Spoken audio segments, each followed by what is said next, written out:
साथियों, आज की इस ग्राउंड वाटर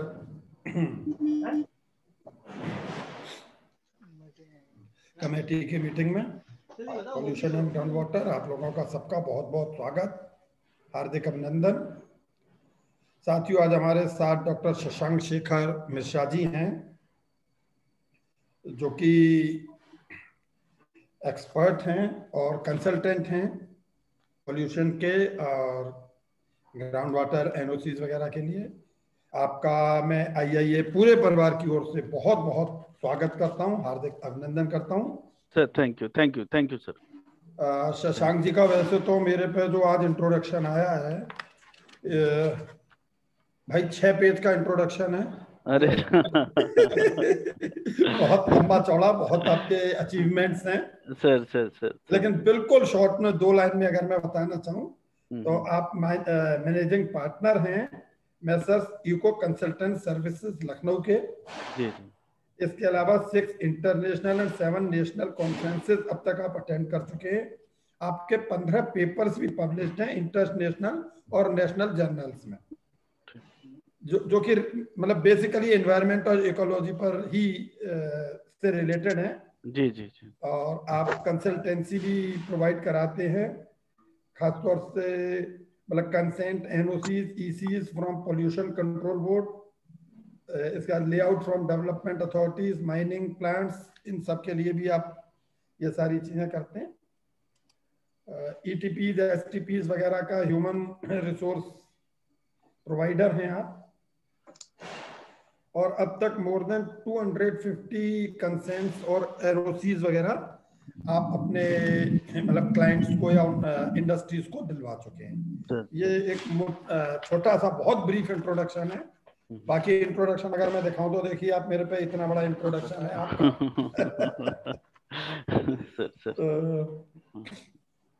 ऐसे एक विद्वान आज हमारे साथ हैं। मैं फिर से उनका एक बार फिर स्वागत करता हूं sir. Thank you sir, thank you. और जो आज की बिल्कुल ज्वलंत समस्या है जी, खासतौर से हमारी माइक्रो और स्मॉल इंडस्ट्री जिसको फेस कर रही है, वो है ग्राउंड वाटर की। जो नई हम लोगों के लिए रूल्स रेगुलेशंस आ रहे हैं, उससे इंडस्ट्री बहुत चिंतित भी है और परेशान भी है। अब इसमें भी थोड़ा सा जैसे सेंट्रल ग्राउंड वाटर कमेटी के रूल्स कुछ आए, उसके बाद फिर यूपी ग्राउंड वाटर कमेटी बन गई अथॉरिटी, उसके रूल्स अभी कुछ और हैं। अब यहाँ थोड़ा कंफ्यूजन भी रहता है, सेंट्रल ग्राउंड वाटर वाले कुछ कहते हैं, स्टेट वाले कुछ कहते हैं, तो वो थोड़ा सा हम लोगों के लिए एक समस्या का विषय है। क्या है आज की तारीख में और क्या होना चाहिए और कैसे हम उसको कर सकते हैं। मेरे ख्याल से आज का अगर हम चर्चा का विषय इसी पर रखेंगे तो वही सबसे उचित रहेगा। तो साथियों, बस अब मीटिंग की ओपनिंग करने के लिए, ओपनिंग रिमार्क के लिए मैं बुला रहा हूँ अपने अध्यक्ष पंकज जी को। ये पंकज जी आए और अपना ओपनिंग रिमार्क दें और उसके बाद हम लोग शशांक जी से बातचीत शुरू करते हैं। पंकज जी। Thank you. सभी साथियों को मेरा नमस्कार। आज विशेष गेस्ट हमारे बीच हैं जो एक्सपर्ट हैं, जैसा अभी अश्वनी जी ने बताया, डॉक्टर शशांक शेखर जी इस फील्ड के जो हमारा ग्राउंड वाटर से संबंधित और एनवायरमेंटल पोल्यूशन से संबंधित विभाग है, उसमें आपकी एक्सपर्टाइज का हम आज फायदा उठाने के लिए आपको आमंत्रित किया है। मैं आपका बहुत बहुत स्वागत और अभिनंदन करता हूँ। और हमारे जितने भी साथी यहाँ बैठे हुए हैं, कहीं ना कहीं हर व्यक्ति को इस ग्राउंड वाटर से संबंधित प्रॉब्लम आने वाली भी है, उसकी शंकाएं भी हैं, और इन सब चीजों को बहुत सारी हमारी मीटिंग्स पहले हुई और उन सब मीटिंग्स के माध्यम से हमने बहुत सारी चीजें, बहुत शंकाएं दूर करने की कोशिश भी करी।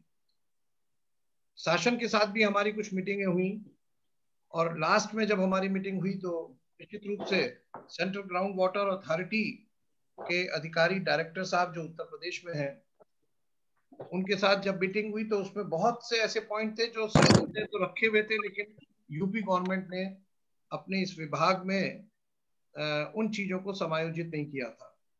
तो आईआईए के सभी पदाधिकारी और जानकार लोगों ने अपनी अपनी सारी बातें, अपनी जानकारी उसमें साझा की, और हम लोगों ने एक पत्र बनाकर, आलोक कुमार जी उस समय इसकी अध्यक्षता कर रहे थे, तो उनको हमने एक अपना सुझाव भेजा कि ये चीजें इसमें आप समायोजित कर देंगे तो मेनली एमएसएमई के लिए एक बहुत बड़ा हम लोगों को फायदा होने वाला है। एमएसएमई संस्था, जैसा कि मैं क्योंकि अपने डॉक्टर शशांक शेखर जी के समक्ष रखना चाहूंगा, he must be aware of the condition and the position of MSME all over India.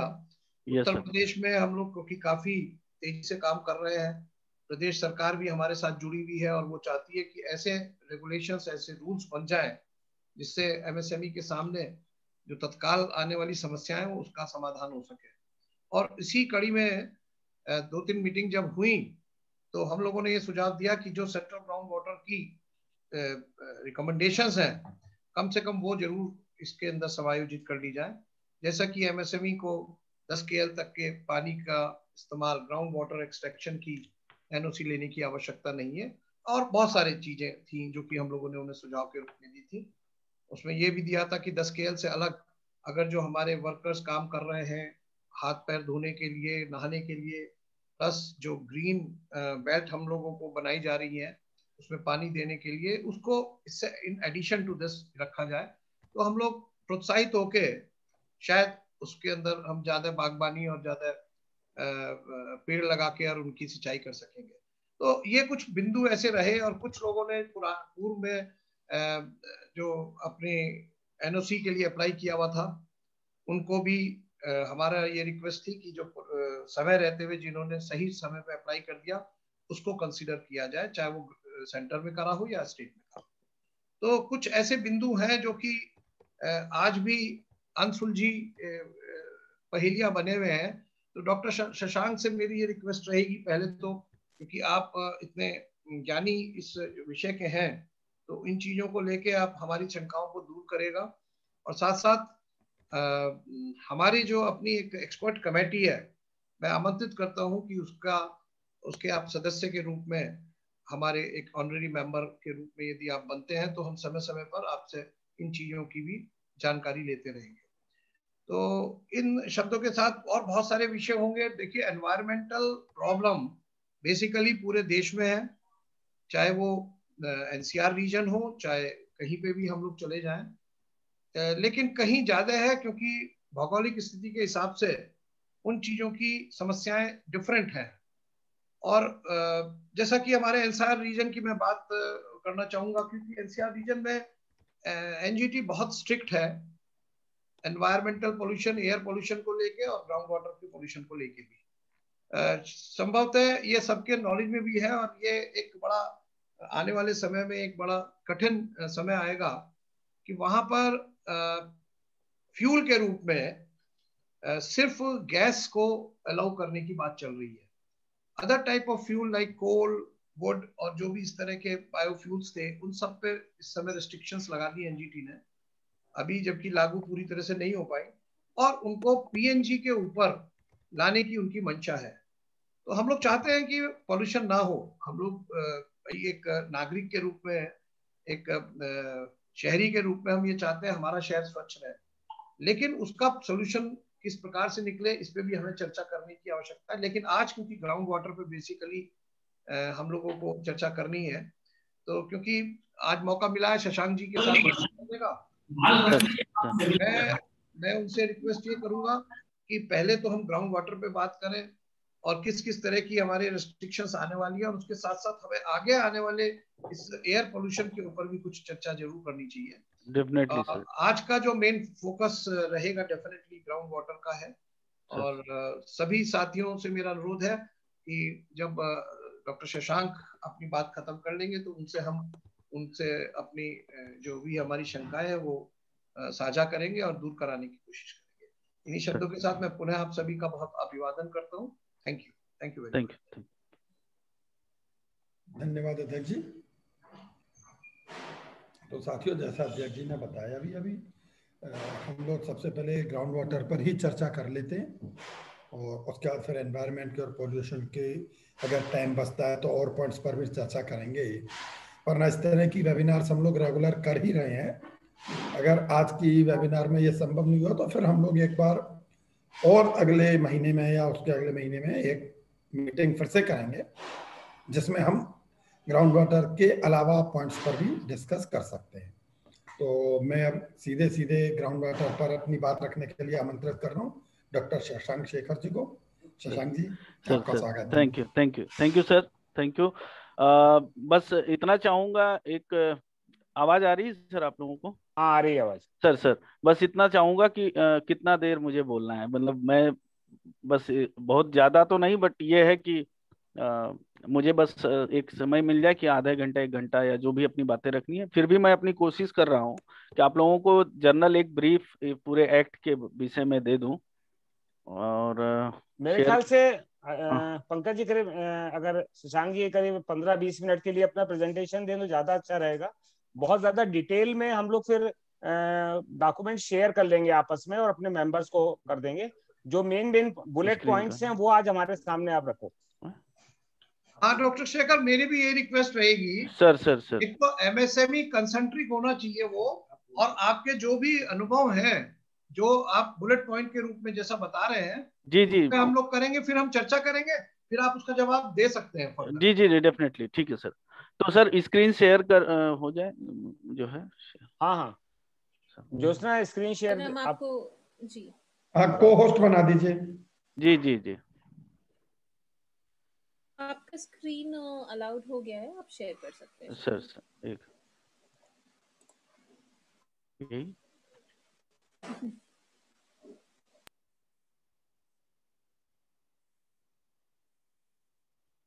ठीक है।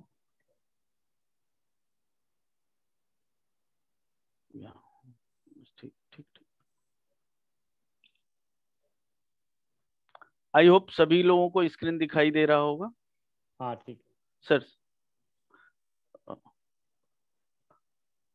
जैसा कि आप इस एक्ट के विषय में अवेयर होंगे, मतलब अध्यक्ष जी ने भी उस पर प्रकाश डाला और इंट्रोडक्शन में लेक्चर्स में भी रहा कि हम लोग ग्राउंड वाटर की एक्ट के विषय में चर्चा करने के लिए आज एकत्रित हुए हैं। तो सर्वप्रथम आप सभी लोगों को एक बार पुनः मैं अपनी तरफ से गुड इवनिंग करना चाहता हूं। सभी लोगों का बहुत बहुत, आप खास करके आईएए का मैं आभार व्यक्त करना चाहूंगा कि उन्होंने मुझे एज ए एक्सपर्ट इनवाइट किया। मेरी जो नॉलेज है, जो मेरा एक्सपीरियंस है, जो मैं पिछले 15-16 सालों में अर्जित कर पाया वर्क काम करते हुए, और जिस तरीके की जो फेस किया मैंने डिपार्टमेंट के साथ, उन सबको मैं कोशिश करूंगा कि कम समय में आपके साथ शेयर कर सकूं। एक्ट के विषय में 24 सितंबर 2020 को आया है, सभी अवेयर ही हैं। और ये गाइडलाइन पूरे पैन इंडिया पे अप्लीकेबल है। ये पूरे नोटिफिकेशन पूरा पैन इंडिया अप्लीकेबल है। एंड इसमें खास करके ये 22 जो राज्य हैं पूरे ऑल ओवर इंडिया, उन पे तो अप्लीकेबल है ही है। साथ ही साथ इसमें थोड़ा सा रिलैक्सेशन कह लीजिए, या स्टेट ग्राउंड वाटर, जहाँ पर्टिकुलर जो डिपार्टमेंट मतलब स्टेट टेरिटरीज हैं, स्टेट बॉडीज हैं, उनकी अपनी अपनी रेगुलेटरी बॉडीज बनाया है। उसके साथ साथ इसी एक्ट के तहत ही बनाया है उन्होंने। और उसमें हमारा उत्तर प्रदेश एक मतलब यूपी वन ऑफ देम।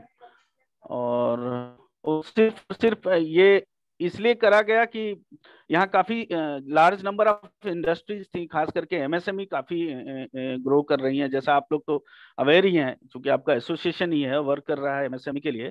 तो एमएसएमई को फोकस करते हुए स्टेट गवर्नमेंट ने इसको इम्प्लीमेंट करने के लिए कहा, और फाइनली एक गाइडलाइन आई। और ये गाइडलाइन सभी इसके पहले जितनी भी गाइडलाइंस आ चुकी हैं उन सबको प्रिवेल कर रही है। और ये एग्जिस्टिंग और आने वाले जितनी भी यूनिट्स होंगी, एमएसएमई होंगी, उन सबके ऊपर एप्लीकेबल होगी। उनके एक्सपेंशन के लिए, चाहे उनके रिन्यूअल्स के लिए ये एप्लीकेबल होगी। और no objection certificate central ground water authority जिस तरीके से जारी करता आया है, उसी तरीके से स्टेट ग्राउंड वाटर डिपार्टमेंट भी उनको एनओसी प्रोवाइड करेगा। सेकंड, कुछ इसमें एग्जाम्पशंस भी हैं। पहले तो हम एग्जाम्पशंस पे चर्चा करते हैं, फिर देन उसके बाद कई सारी यूनिट्स पे चर्चा कर लेंगे। पहला, एक उनको छोड़ मतलब एग्जाम्पशन मिला है जिन्होंने वो ऐसी इंडिविजुअल जो पर्टिकुलर अपने डोमेस्टिक नेचर के लिए करेंगे, चाहे वो रूरल एरियाज में हो या अर्बन एरियाज में हो, और खास करके अपने ड्रिंकिंग पर्पज के लिए। तो एक मतलब एक माइंडसेट में बना हुआ है कुछ लोगों के मन में कि अरे अब तो हमको अपने घर में भी मतलब परमिशन लेना पड़ेगा ग्राउंड वाटर डिपार्टमेंट से। तो ऐसा कुछ नहीं है, उनके लिए एग्जम्पशन है। Rural drinking water supply scheme जो खास करके state ground water department run करता है, उनके लिए उनको एग्जम्पशन मिला है। उसके अलावा arm forces establishment and central arm forces, उनके एस्टेब्लिशमेंट के लिए भी इनको एग्जम्पशन है, उनको एनओसी की रिक्वायरमेंट नहीं है। माइक्रो एंड स्मॉल इंटरप्राइजेस, खास करके वो एमएसएमई जिनका वाटर का कंजम्पशन, ग्राउंड वाटर का कंजम्पशन 10 KL से कम का होगा, उनको एनओसी नहीं लेनी है। बहुत ही क्लियर है। मैं इसी बात को मतलब फोकस करना चाहूंगा कि वो यूनिट्स जिनका ग्राउंड वाटर का कंजम्पशन या विड्रॉल, खास करके कंजम्पशन तो नहीं कह सकता, विड्रॉल जो है लिमिट 10 KL से कम है होगा, उनको ये आवश्यकता नहीं होगी। कुछ ऐसे अपार्टमेंट्स अब किनके ऊपर एप्लीकेबल है सर, वो अपना हमने कहा देखो तुम्हारा अगर हमारे 20 के आसपास का कुछ ड्रिंकिंग बनेगा, and domestic use, residential apartments, group housing society. 1 minute Shashank ji please. Sir भाई आप सब लोग अपने को म्यूट कर लीजिए प्लीज। कुछ लोग अनम्यूट है, पीछे से आवाजें आ रही हैं, please. Sir thank you sir. Residential apartments खास करके और ग्रुप हाउसिंग अपार्टमेंट्स, उनके लिए है, उनको एनओसी लेनी है क्योंकि उनका वाटर का विड्रॉल जो है 10 KL से ज्यादा का रहता है, उनके लिए ये कंपलसरी है। और वो अच्छा, इसके अलावा एक चीज इसमें और भी आएगी, ऐसे इंस्टॉलेशन एसटीपी प्लांट भी लगते हैं जिसमें 20 मीटर क्यूब पर डे के रिक्वायरमेंट होगी, मतलब उसमें ट्रीटमेंट होता है, तो उनके लिए भी ये अप्लीकेबल होगा। और ये NOC will be valid for 5 years from the date of issue और टिल सच टाइम, जो खास करके गवर्नमेंट बॉडी उनको दे रही है। खास करके ग्राउंड वाटर डिपार्टमेंट मान लीजिए मैक्सिमम 5 years के लिए देता है, अगर उनको 3 years या 2 years के लिए मिलता है तो वो उसके ऊपर मतलब वो with the permission of on मतलब स्टेचुरी जो बॉडी है वो जितना दे रही है। Proponent shall be liable to pay ground water abstraction charges, खास करके इनको चार्ज भी देना पड़ेगा इस विड्रॉल के लिए। वो एप्लीकेशन चार्जेस, एक तो होता है एप्लीकेशन चार्ज जो हम फाइल प्रोसेसिंग के टाइम पे करते हैं, जो गवर्नमेंट बॉडी को देंगे। स्टेट को अगर हम यूपी के कंटेक्स्ट में बात करें तो यहाँ 5,000 रुपए है। और इसी तरीके से अगर हम सेंट्रल CGWA से एनओसी की बात करेंगे, खास करके कुछ MS state out of the UP and Uttarakhand, अगर उसके बाहर की हमारी MSMEs हैं तो उनको जो है 10,000 रुपए अप्लीकेबल होगा उनके लिए। इसमें कुछ डॉक्यूमेंट्स शेयर करने होंगे, उसमें documents to be submitted with the application, details of water requirement as per national building code 2016, affidavit देना होगा for confirming scarcity of water for drinking and domestic use. Sir ये जो ये जो है हाँ नेशनल बिल्डिंग कोड 2016 का जो आपने कहा, सर ये डॉक्यूमेंट्स क्या हैं? सर ऐसा होता है, कोई भी बिल्डिंग आप बनाते हैं या कोई इंडस्ट्री आप जैसे सेटअप करते हैं तो वो NBC गाइडलाइन 2016 एक एक्ट है, उसी के तहत वो बनी है। आपका आर्किटेक्ट उसी के तहत वो डिजाइन करता है। बट आपकी अपनी स्पेसिफिक कोई रिक्वायरमेंट होती है तो उसमें सब मॉडिफिकेशंस करते हैं, आप अपने लेआउट को अप्रूव कराते हैं जिला पंचायत, लोकल बॉडी से, UPSIDC जैसे सपोज दैट आपका है तो वहां से भी आप अपने लेआउट को अप्रूव कराते हैं। जैसे NOC के लिए जाते हैं तो वो आर्किटेक्ट कोई भी लेआउट बनाएगा तो वो NBC गाइडलाइन, क्योंकि फायर का जो NOC जारी होता है वो NBC गाइडलाइन के तहत ही जारी होता है। तो इनका भी ग्राउंड वाटर डिपार्टमेंट का भी यही कहना है कि आपकी जो रिक्वायरमेंट होगी वो एनबीसी 2016 के तहत ही रिक्वायरमेंट आप देंगे, क्योंकि आप अपना शो करेंगे कि हमें मान लीजिए हमारे पास 500 वर्कर हैं, उनके हिसाब से हमारी ये पर डे की रिक्वायरमेंट है, उसी हिसाब से कैलकुलेशन निकल कर आती है। ठीक है, वो आ जाएगी। कोई स्पेसिफिकली जब हम चलेंगे तो और क्लियर हो जाएंगे। Okay, thank you. और सर्टिफिकेट आप एक हमको देना होगा, ये जनरल एक मैं डॉक्यूमेंट शेयर करने की बात कर रहा हूँ, जो certificate of non availability of water from local government, एक लोकल गवर्नमेंट से, मतलब खास करके नियर जैसे जिला पंचायत से या जल निगम से या जल संस्थान जो प्रोवाइड करता है कि हमारे पास स्कार्सिटी है, हम नहीं दे सकते आपके पास, हमारे पास पाइप वाटर सप्लाई स्कीम नहीं है या कोई ऐसे सरफेस वाटर सप्लाई स्कीम नहीं है, तो हम वो नॉन अवेलेबिलिटी का एक सर्टिफिकेट वहां से इशू होता है, उसका एक फॉर्मेट है, वो भी चाहेंगे तो हम आपके साथ शेयर कर सकते हैं। और फिर उसके बाद data from NABL about quality of water, खास करके वहाँ की जैसी क्वालिटी है उसके तहत एक ग्राउंड वाटर की रिपोर्ट होगी जो सर्टिफाइड एनएबीएल लेबोरेटरी से होनी चाहिए, वो हमें प्रोवाइड करना होगा। Provision of rain water harvesting, वो आपके अपने लेआउट में प्रोविजन होना चाहिए, वो ऐसा रहेगा।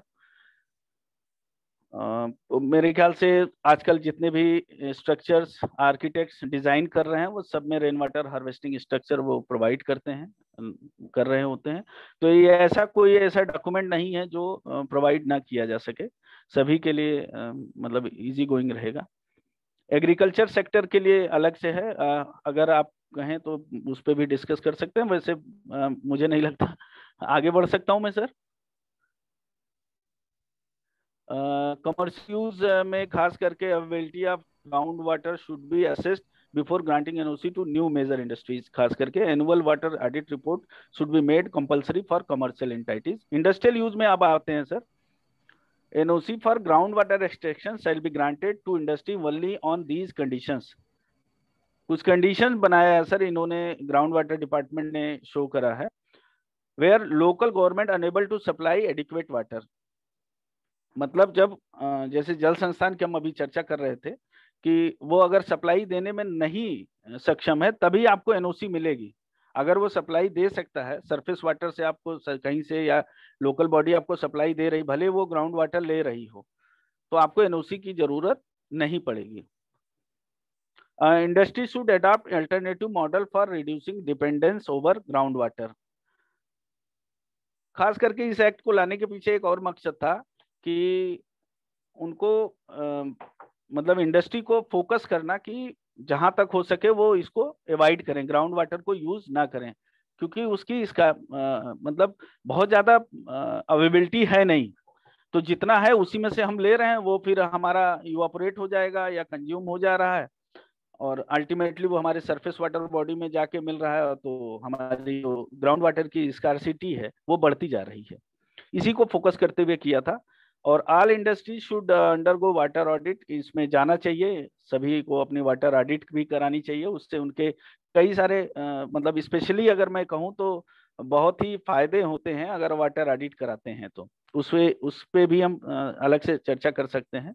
बस मोटा मोटी मैं यही कहूँगा कि इंडस्ट्रीज जो कि more than 10 metre cube per day को मतलब विड्रॉल कर रही हैं, उनको पीजोमीटर वगैरह भी इंस्टॉल कर लेने चाहिए। And polluting industries are required to adopt rooftop harvesting. Some ground water extraction charges इन पे अवेलेबल हैं, उसके लिए अलग से एक पूरी टेबल है, आगे शेयर करेंगे। ये sir documents to be submitted with the application, जो ऐसे ऐसे डॉक्यूमेंट्स हैं जो रिक्वायर्ड हैं, जैसे विड्रॉल अप टू 10 KLD है, एफिडेविट दे देंगे तो काम उससे चल सकता है। आपको अब 10 रुपए के नॉन जुडिशरी उसमें एफिडेविट देना पड़ेगा, affidavit on non judicial stamp paper 10 रुपए के, और उसमें ये शो करना होता है कि स्टैम्प अपनी तरफ से कि हमें इससे ज्यादा की रिक्वायरमेंट नहीं है 10 KL से। एक अगर आपकी रिक्वायरमेंट 10 KL से ज्यादा पे है तो आपको स्टैम्प नहीं देना है। फिर एक certificate regarding non partial availability. अब अच्छा यहाँ पे इसको हमने इसलिए ये शो किया, सॉरी, कि किसको जरूरत है या किसे नहीं जरूरत है।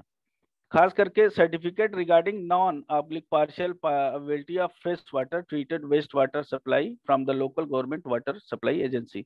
तो उन्हें फिर 10 KL तक के लिए तो आवश्यकता नहीं है। अगर 10 KL से ज्यादा की जरूरत है तो उन्हें आवश्यकता है, डॉक्यूमेंट्स फिर उन्हें प्रोवाइड करने होंगे। एक इम्पैक्ट असेसमेंट रिपोर्ट की भी बात कर रही है, खास करके over exploited and over OCS के लिए, खास कर OCS areas by accredited consultant. इसके लिए सर एक कंसल्टेंट्स की भी इन्होंने एक इनपैनल्ड कंसल्टेंट्स की लिस्ट बनाई है, खास करके जो नेशनल नेबेट एक एक्रेडिटेशन बॉडी है, उससे ऑथराइज्ड पर्संस ही इसको इस रिपोर्ट को तैयार कर सकते हैं, हर कोई नहीं तैयार कर सकता है।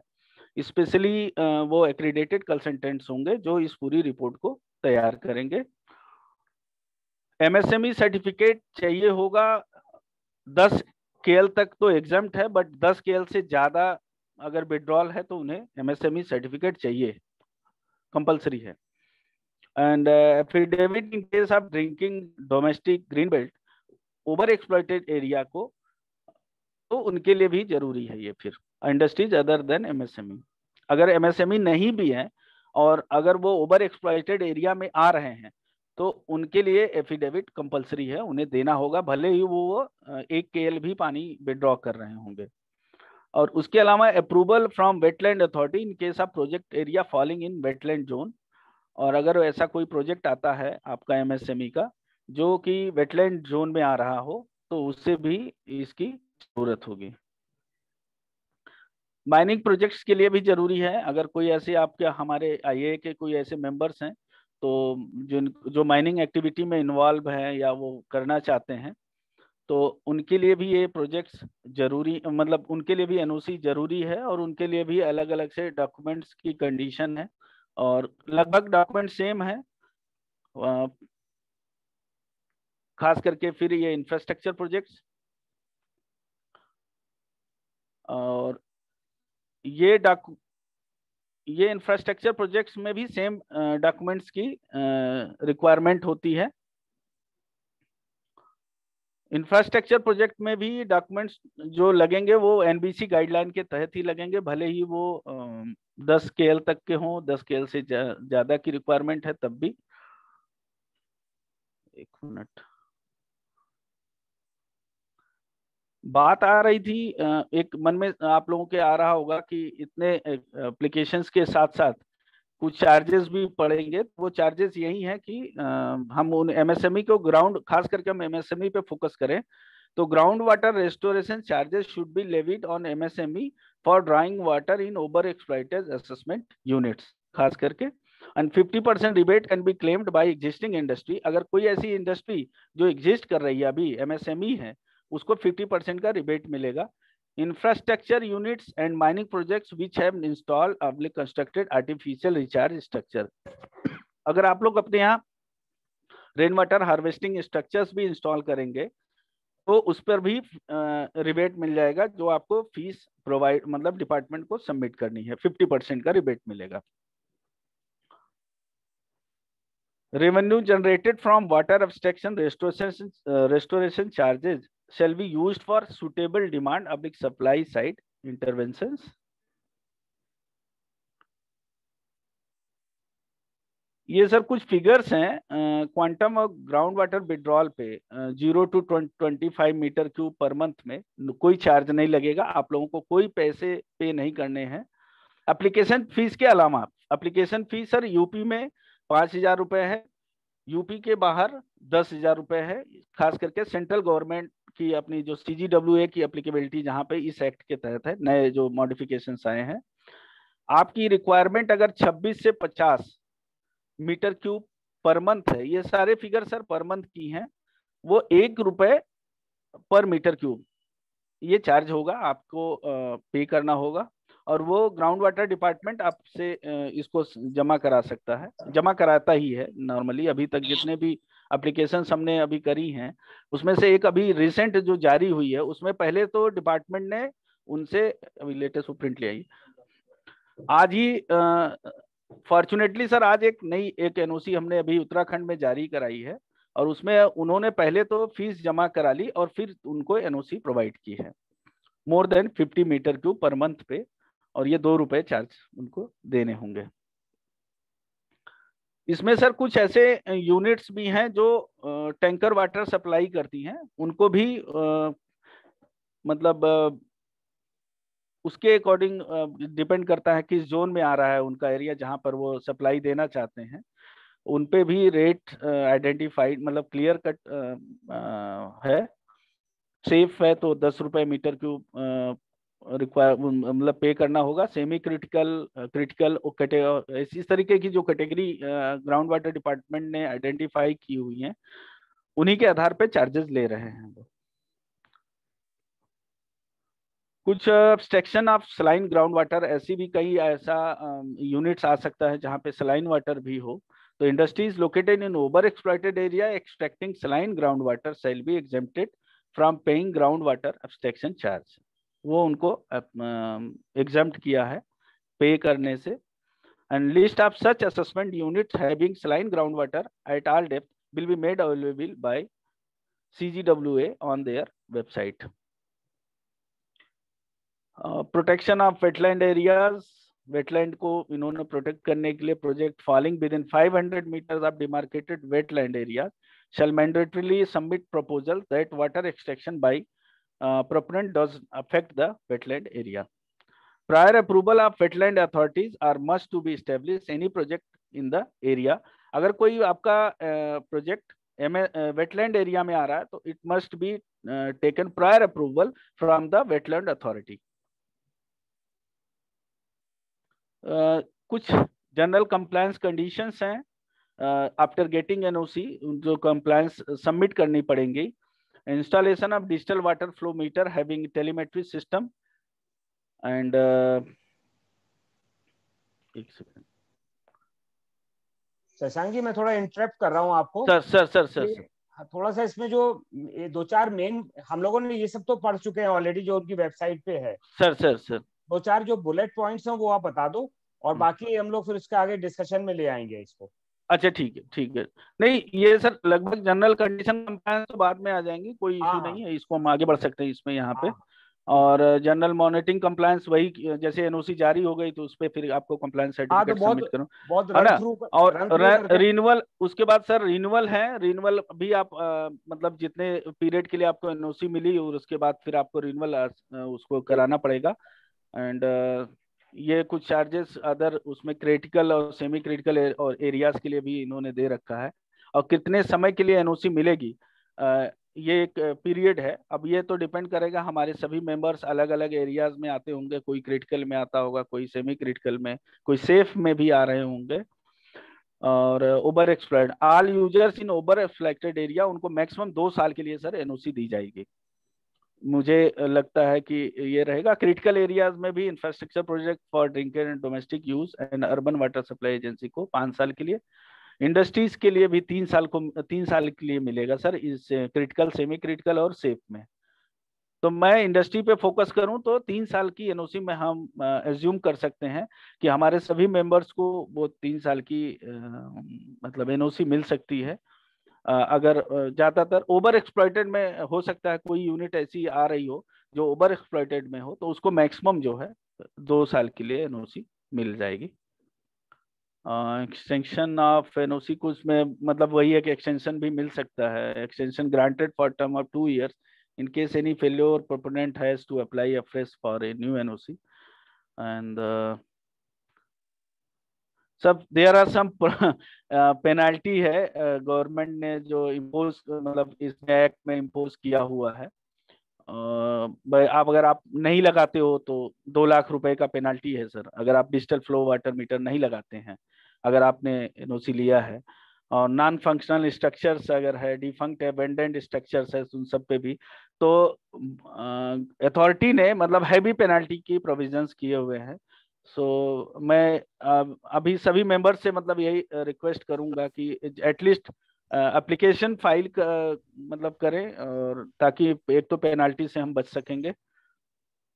और सर ये propose charges for correction and modification in the, मान लीजिए किसी के पास आपकी एनओसी है अवेलेबल है तो उनके अपने चार्जेस भी हैं इसमें, हमने शो कर रखे हैं, इसीलिए चेंजेस इन यूज मतलब ये पे करने होंगे डिपार्टमेंट्स को। जैसे कि आपने रिचार्ज क्वांटम आपने चेंज किया तो उसके लिए अलग चार्जेस है।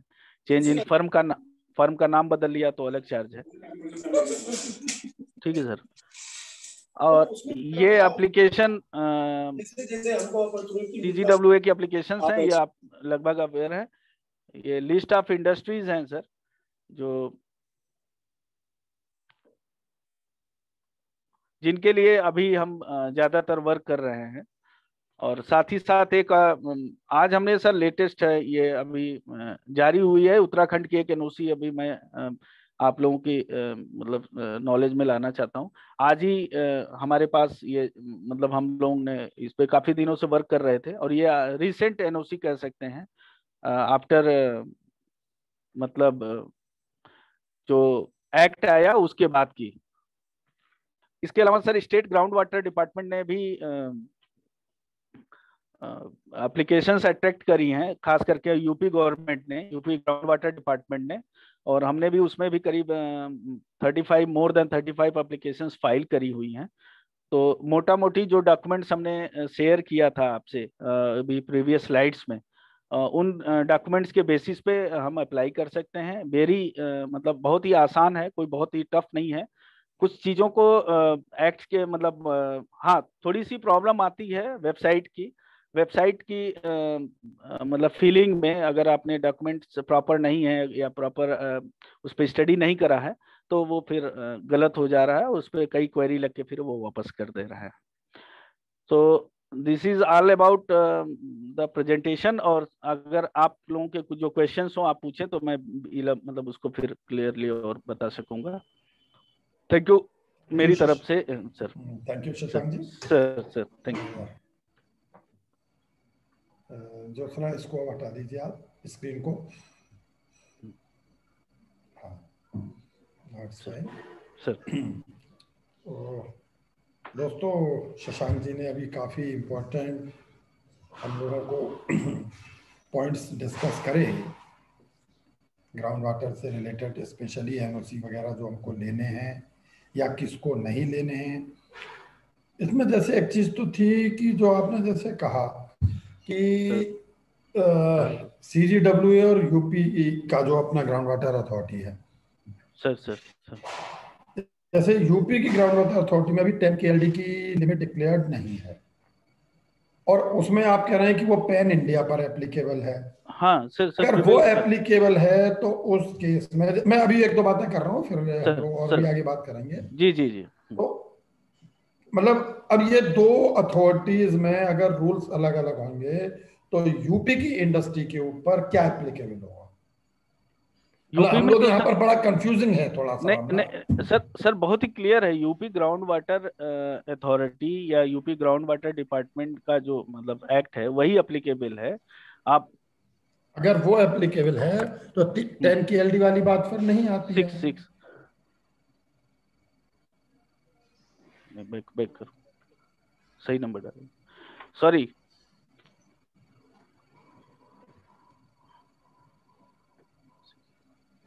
हाँ सर मैं ये कहना चाह रहा हूँ कि यूपी ग्राउंड वाटर डिपार्टमेंट में 10 KL के लिए एप्लीकेशन नहीं फाइल करनी है सर। CGWA जो एग्जिस्टिंग जो एक्ट में कह रहे हैं, तो कंफ्यूजन हम कहाँ है, हम ये थोड़ा सा मतलब मैं खुद नहीं इसमें हो पा रहा हूँ। अश्वनी जी मेरे ख्याल ये वाला जो पॉइंट है वो जो लास्ट मीटिंग 20/1/2021 में हुई थी ना, I think this was made clear in it. Rajat ji can you lighten something on this issue? Pankaj ji, Ashwini ji, इसमें जो है जो CGWA की जो गाइडलाइंस आई हैं 24 सितंबर वाली, और यूपी ग्राउंड वाटर अथॉरिटी या ग्राउंड वाटर बोर्ड, उसके ऊपर ऑलरेडी उन्होंने उसके ऊपर चीफ सेक्रेटरी के लेवल पे डिस्कशन हो चुकी है, और to the best of our knowledge that is appropriate amendments are being prepared, and very soon, shortly, that's the assurance that has been given, that very shortly it will be notified.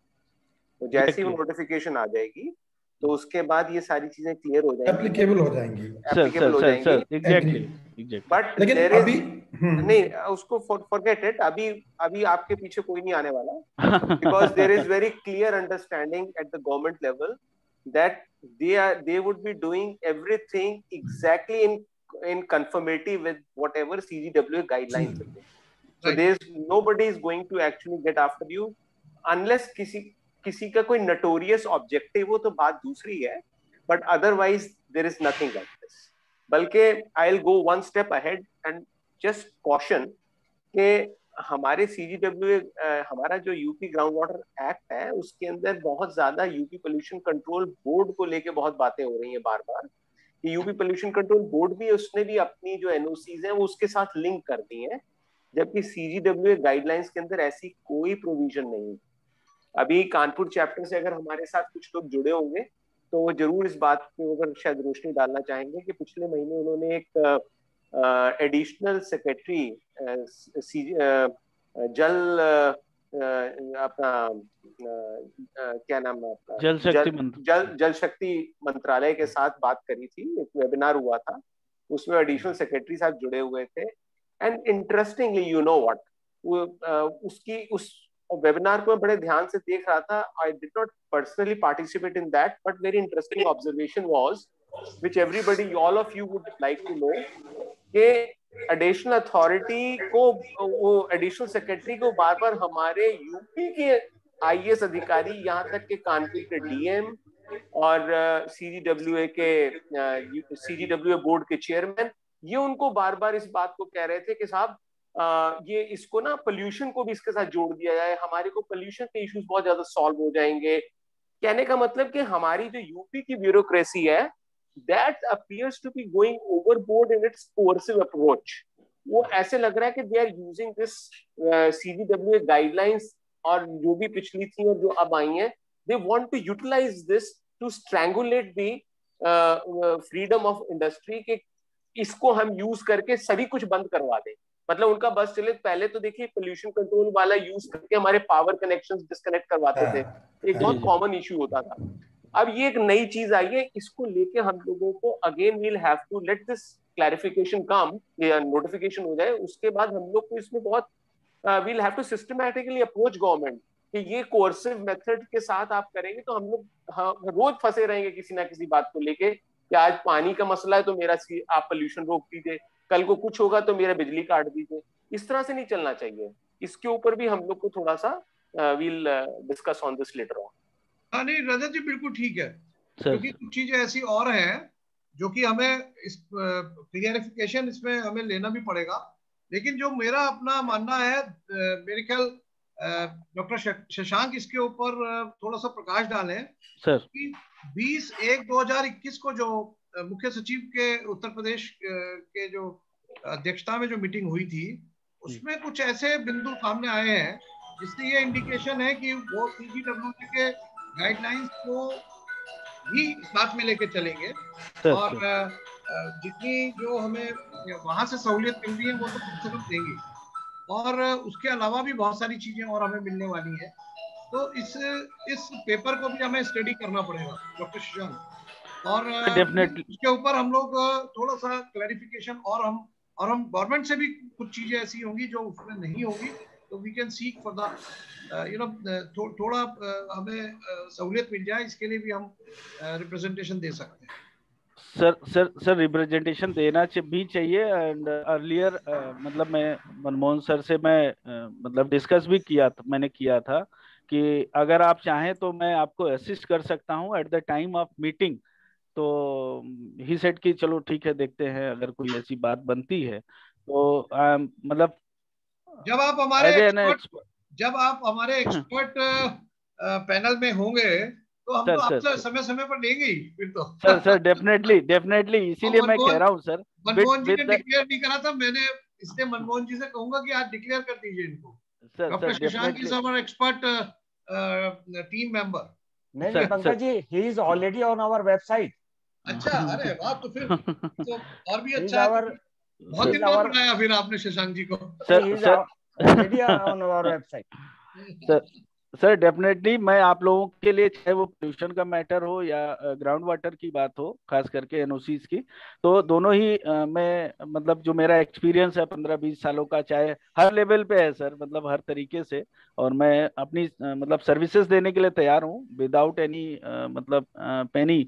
मतलब मुझे बहुत अच्छा लग रहा है कि मैं मतलब आप लोगों के साथ इंटरेक्ट कर रहा हूँ। एंड थैंक यू रजत मेहरा जी कि उन्होंने स्पेशली इस पर प्रकाश डाला, और जो चीज मुझे लैकिंग लग रही थी, तो मतलब आई एम मतलब हैप्पी कि आपने मुझे कोऑपरेट किया है इस पर्टिकुलर पॉइंट पे, जो कि मैं इस पे थोड़ा सा बचना चाह रहा था इस चीज को शेयर करने से। बट थैंक यू सर, मतलब आपने इस तरीके से थोड़ा सा प्रोटेस्ट किया मुझे भी एक तरीके से, बट बीइंग ए कंसल्टेंट मतलब कहीं ना कहीं मैं थोड़ा सा मतलब बैकफुट पे था इस पॉइंट पे। जी चलिए सर। हमारे सीनियर वाइस प्रेसिडेंट मनमोहन जी भी हमारे साथ हैं ही लगातार सर बने हुए सर हैं। सर तो मनमोहन जी, आप कुछ चर्चा में अपना इनपुट देना चाहेंगे या कोई क्वेरीज वगैरह आपकी suggestions? Thank you Ashwini ji. मैं हमारा जो आज का पर्पस था इस मीटिंग को करने का भी, और वो काफी कुछ हम लोगों ने इसलिए अपने शशांक शेखर जी को भी इसमें बीच में बुलाया कि हमारे मेंबर्स के बीच में कई तरीके की कंफ्यूजन है। जैसे कि सर इस ग्राउंड वाटर के एनओसी को लेने के बारे में पहले ये आया कि सेंट्रल ग्राउंड वाटर एक्ट जो है वो यूपी में लागू हो है। ये पैन इंडिया है, उसमें यूपी भी इंक्लूड किया हुआ है। सर सर सर इसके बाद जब हम लोग स्टेट ग्राउंड वाटर अथॉरिटीज के साथ में इंटरेक्शन हमारा हो रहा था, तो उनका ये कहना था कि जब हमारे स्टेट के अंदर ग्राउंड वाटर एक्ट बन जाएगा, then central ground water act is no more in our state. ये केवल उन स्टेट्स में होता है जहां पर कि अपनी स्टेट की के एक्ट नहीं होते हैं, उन स्टेट में ये एप्लीकेबल होता है, और जहां पर उनके स्टेट के एक्ट बन जाते हैं तो फिर ये वहां पे एप्लीकेबल नहीं होता है। ये जब हमारी मीटिंग डॉक्टर महेंद्र सिंह के साथ में, मंत्री जी के साथ भी हुई थी, वहां पर भी सेंट्रल ग्राउंड वाटर बोर्ड के जो लोग थे यहाँ लखनऊ ऑफिस के, उनको बुलाया गया था और उनसे क्लियर इंस्ट्रक्शंस दिए थे मंत्री जी ने कि नाउ ऑनवर्ड आप जो है हमारे किसी भी यूनिट को, यूपी में एस्टैब्लिश किसी भी यूनिट को एनओसीज वगैरह नहीं जारी करेंगे। अब हमारा जो एक्ट बन गया है और हमारा बोर्ड बन गया है, हम लोग जारी करेंगे। तो इससे दो तरीके कंफ्यूजन क्रिएट हुए कि अब हमें एनओसी या तो दोनों जगह से लेना है या केवल स्टेट से लेना है। तो ये चीजें आई सामने। उसके बाद जो स्टेट ग्राउंड वाटर एक्ट आया, उसमें उनके जो रूल्स थे वो डिफरेंट थे, और जो सेंट्रल का था वो डिफरेंट थे। स्टेट सेंट्रल वाले में ये चीज लिखी हुई थी कि अगर जहां पे स्टेट का एक्ट आ गया है, उनमें से स्टेट और सेंट्रल दोनों को मिलाने के बाद जो ज्यादा कड़े जहां पर नियम होंगे उनको माना जाएगा। ये लिखा हुआ clear cut central ground water act में। तो ये हुआ कि अगर मान लीजिए जब अगर दोनों को आप ओवरलैप करते हैं दोनों एक्ट को, तो स्टेट ने जो है जीरो, हमें थ्रेश होल्ड लिमिट जीरो रखी है, सेंट्रल ने उसको 10 KLD पे लेकर के गए हैं। तो अगर दोनों का देखा जाए कि ओवरलैप करके जो सबसे ज्यादा स्ट्रिक्ट है वो तो जीरो है। तो ऐसा तो नहीं कि कहीं हमको जीरो के ऊपर लेकर के ये लोग लाके खड़ा कर दें। और इसी तरीके के दोनों के जो वेबसाइट अभी तक स्टेट की बनी नहीं थी, वो अभी रिसेंटली शायद बन गई है, नहीं बन जिसमें कि गई। हम, हाँ, जिसमें कि हम अप्लाई कर सकते हैं। जी जी। तो उसमें ये था कि डिस्ट्रिक्ट लेवल के ऊपर एक कमेटी बनाई गई थी हर इस डिस्ट्रिक्ट में यूपी के अंदर, जो कि वहां से एनओसी जारी करेगी और हमें डिस्ट्रिक्ट लेवल अथॉरिटीज को अप्लाई करना है। लेकिन डिस्ट्रिक्ट लेवल पे अभी तक कोई भी इस तरीके की कमेटी एक्टिव नहीं है हर जिले में।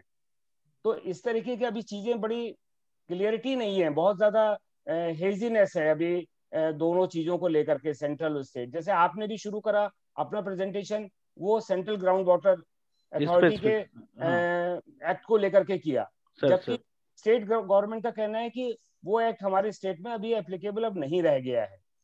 तो ये कंफ्यूजन अभी भी क्रिएटेड है कि हम आज की तारीख में किससे गवर्न हो रहे हैं, वेदर फ्रॉम सेंट्रल और स्टेट।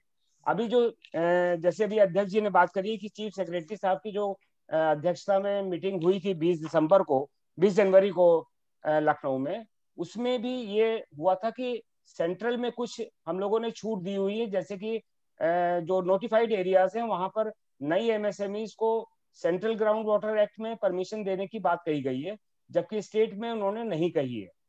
और सेंट्रल ने 10 KLD की छूट दी है एमएसएमईज को, और स्टेट ने नहीं दी है। तो इन चीजों को इम्प्लीमेंट किया जाए स्टेट में भी। और मेरे ख्याल से जैसे अभी रजत जी ने कहा है कि उसको गवर्नमेंट ने मतलब इन प्रिंसिपल मान भी लिया है कि हम इसको कोशिश करेंगे कि सेंट्रल वाले एक्ट को अपने यहाँ अमेंड करके लेके आए स्टेट को। तो इस तरीके की चीजें अभी भी बड़ा कंफ्यूजन क्रिएट है हमारे मेंबर्स के बीच में, उसको क्लियरिफाई करने के लिए हमने ये आज की बैठक रखी थी। और अभी तक हमारे, मैं बताऊं शशांक जी, जो चीज कंफ्यूजन है वो अभी भी क्रिएटेड है, और इस पे क्लियरिटी बहुत जरूरी है। सर 1 सेकंड 2 मिनट लूंगा सर, आप लोगों की कंफ्यूजन दूर कर दूं। जितनी भी एप्लीकेशंस हमने सेंट्रल ग्राउंड वाटर अथॉरिटी की वेबसाइट पे अपलोड करी थी, सभी एप्लीकेशंस को उन्होंने, खास करके 10 KL से कम की थी, उन सबको उन्होंने से एक सिरे से वापस कर दी, स्पष्ट कहते हुए कि इसके लिए आप अपने स्टेट गवर्नमेंट, खास करके मतलब यूपी के इस कंटेक्स्ट में था मेरी सारी एप्लीकेशंस, तो उन्होंने कहा कि आप स्पेशली, आपके यहाँ एक्ट बन गया है, आप अपने उस ग्राउंड वाटर डिपार्टमेंट से आप अपनी परमिशन ले लीजिए, सेंट्रल ग्राउंड वाटर अथॉरिटी आपको कोई एनओसी नहीं जारी करेगा, खास करके उन 10 KL से कम के लिए। अब बात आती है 10 KL से ज्यादा पे, तो अभी भी as per the act 10 KL से ज्यादा पे वो सेंट्रल ग्राउंड वाटर अथॉरिटी खास मतलब होनी चाहिए थी इस एक्ट के तहत, बट उसको भी उन्होंने कहा कि जब यहाँ पे एक्ट बन गया है तो आप अपनी सारी एप्लीकेशन अपने स्टेट ग्राउंड वाटर अथॉरिटी के समक्ष रखिए और उनसे एनओसी लीजिए। हमने उसी के तहत हमारी जो भी यूनिट्स हमने एमएसएमई के हमारी खास करके ज्यादातर थी, उन सबको हमने इस पे अप्लाई किया है स्टेट ग्राउंड वाटर अथॉरिटी की वेबसाइट पे, और वो इंटरटेन हो रही हैं, चाहे वो लखनऊ की यूनिट्स हों, चाहे अन्य जिले, खास करके बाराबंकी है, सीतापुर है, कुछ यूनिट्स हैं, कुछ लखीमपुर की हैं, उन सबको हमने स्टेट ग्राउंड वाटर अथॉरिटी की वेबसाइट पे अपलोड किया, और वो एप्लीकेशन से इंटरटेन हो रही हैं। टाइम टेकिंग है थोड़ा सा अभी वेबसाइट के भी कंटेस्ट में, और दूसरा जो अथॉरिटी लेवल पे जैसे इन्होंने, जैसे लखनऊ में बना दिया है, नोडल बनाने की बात थी, तो इन्होंने सिंचाई विभाग को नोडल बना दिया है कि सारी जल निगम को बनाया है। सर जल निगम को तो है ही है, सिंचाई विभाग के एक्शन को उन्होंने उन फाइलों को मतलब एक तरीके से उनकी प्रोसेसिंग के लिए बनाया है। और अभी एक बाराबंकी से एक एनओसी जारी भी हुई है, लेकिन वो इंडिविजुअल के लिए हमने एप्लीकेशन फाइल की थी और वहां की अथॉरिटी ने उसको जारी कर दिया है, और वो एनओसी भी ग्राउंड बाराबंकी वाली, हाँ। बाराबंकी में सर एक एनओसी जारी हुई है स्टेट ग्राउंड वाटर से, तो अगर किसी को आवश्यकता है या अभी मतलब चाह रहे हैं तो वो स्टेट ग्राउंड वाटर अथॉरिटी उनको परमिशन दे रही है। जरा संजीव अरोड़ा जी से बात कर लीजिए। हाँ संजीव जी। सर संजीव जी। सर जी सर नमस्कार, सबको नमस्कार। सर नमस्कार। नमस्कार अध्यक्ष जी। शशांक जी नमस्कार। सर सर सर सर नमस्कार सर। अध्यक्ष जी दो चीजें हैं। एक तो जैसे अभी शशांक जी ने बताया है, तो यूपी ग्राउंड वाटर की वेबसाइट पर अप्लाई करने पर जो पेमेंट के लिए चालान निकल रहा है, उसमें डिपार्टमेंट का जो बैंक अकाउंट नंबर दिया हुआ है वो बैंक में अकाउंट ही ऑपरेट नहीं हो रहा है। मतलब पेमेंट, वो बैंक चालान लेकर जाओ, वो कहते हैं कि भाई ये जो अकाउंट नंबर है ये हेड खुला ही नहीं हुआ हमारे यहाँ, तो पेमेंट रिसीव ही नहीं हो पा रही है। तो आप ऑनलाइन अप्लाई तो कर देते हैं लेकिन पेमेंट नहीं हो पा रही है उसकी, जो 5,000 रुपए की पेमेंट होती है। सर ये एप्लीकेशन आप मतलब ये रिसेंट एक्सपीरियंस बता रहे हैं सर या? मतलब पिछले 4 महीने में 3 बार उस चालान को लेके बैंक जा चुका है आदमी। सर ये समस्या आई थी, बट अभी हमने रिसेंटली जो रिसेंट एप्लीकेशन हमारी फाइल हुई थी वो बाराबंकी की हुई थी, इंडिविजुअल थी, और उसको हमने सबमिट भी किया हुआ है ट्रेजरी के थ्रू। ट्रेजरी में उस एप्लीकेशन को एंटरटेन मतलब फीस सबमिट हुई और वो ग्रांट भी हुई है, उसको मैं दिखा भी सकता हूँ। अब चांस की बात है कि हो सकता है ये समस्या आई थी, हम लोगों ने भी फेस की है कि मतलब ऑनलाइन तो पहली बात तो पेमेंट ही नहीं हो रहा था, फिर हमने चालान जनरेट किया और चालान जनरेट करके हमने ट्रेजरी में सबमिट कर दिया। तो कुछ लोगों को एक समस्या मेरे साथ आई कि मैंने बताया तो गए वहां पे तो बोले ये साहब अकाउंट ही नहीं ओपन है, ये तो मतलब सबमिट ही नहीं हो सकता है। फिर हमने दोबारा परसू किया है, अभी रिसेंट मेरे ख्याल से ज्यादा हफ्ते या 10 दिन पहले मेरी डायरेक्टली ऑफिशियल से बात हुई, उन्होंने कहा कि नहीं अब हमारा अकाउंट ओपन हो गया, अब फंक्शनल है और हम काम कर रहा है। तो ये विद इन 10 डेज का एक्सपीरियंस है। ठीक, दूसरी चीज अध्यक्ष जी ये थी देखने वाली कि जो इन्होंने कैटेगराइज किया है सेफ, सेमी क्रिटिकल, क्रिटिकल और ओवर एक्सप्लॉइटेड, जो जिन रीजंस को ग्राउंड वाटर की वेबसाइट ओवर एक्सप्लॉइटेड दिखाती है, ये जो इन्होंने मैपिंग की है, उसमें एक एरिया तो मैं ही जानता हूं कि उसमें पानी 8 फुट पर है, मतलब आप खोदें तो 8 फुट पर पानी है, लेकिन वो उसको दिखा रहे हैं ओवर एक्सप्लॉइटेड, और ओवर एक्सप्लॉइटेड होने की वजह से वहां पर एनओसी नहीं मिल सकता है। तो हमें इसकी जो मैपिंग की जो क्या कहना चाहिए उसको, रेलेवेंसी, मतलब कैटेगराइजेशन को हमको कैटेगराइजेशन की रेलेवेंसी ठीक है या नहीं है, हाँ, या उसको रीमैप किया जाए। सहारनपुर में ही एक सरसावा ब्लॉक है जो कि अगर हम बोर्ड की साइट पर देखें, ग्राउंड वाटर की साइट पर देखें तो वो ओवर एक्सप्लॉइटेड में आता है, लेकिन वहां हमारी इंडस्ट्री भी है, वहां हम गड्ढा खोदते हैं तो 8 फुट पर पानी है, तो ओवर एक्सप्लॉइटेड कहां से हो गया वो?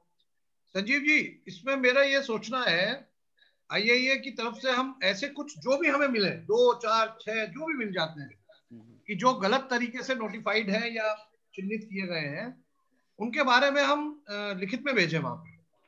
और देखिए जब 1 या 2 या 4 जगह पे हम लोग करेंगे तो निश्चित रूप से ये भी रिक्वेस्ट करेंगे कि इसकी रीमैपिंग की जाए, तो शायद उसको हम जो है एक बेस दे पाएंगे। वही तो ऐसे अगर जो कहीं पे भी हमें मिले तो वी मस्ट फाइंड आउट और उनको चिन्हित करके और उसे भेजा जाए ग्राउंड वाटर अथॉरिटी।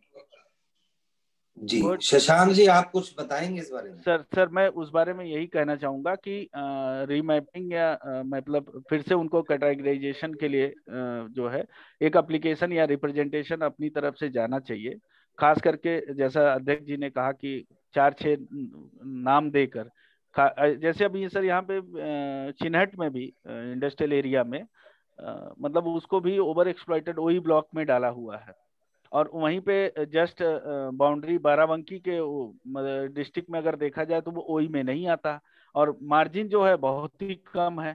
तो अब वो जो जिनका सेटलमेंट या जो जुरिस्डिक्शन या बाउंड्री लाइन पे है वो बेचारे परेशान रहते हैं, यार बाराबंकी से तो एनओसी मिल जा रही है, लखनऊ में नहीं मिल पा रही है। तो ये इस तरीके की भी इशू है कि और डिफरेंस दोनों इंडस्ट्री के बीच की डिफरेंस अगर मतलब डिस्टेंस देखी जाए तो हार्डली 100 मीटर भी नहीं, 10 मीटर भी है, 20 मीटर भी नहीं है, और बट उनका एरिया जो है वो कहीं ना कहीं जो है बाराबंकी और लखनऊ डिस्ट्रिक्ट में आ रहा है। तो इस तरीके की भी चीजें मतलब हम लोग ने प्रैक्टिकली फेस की हुई है।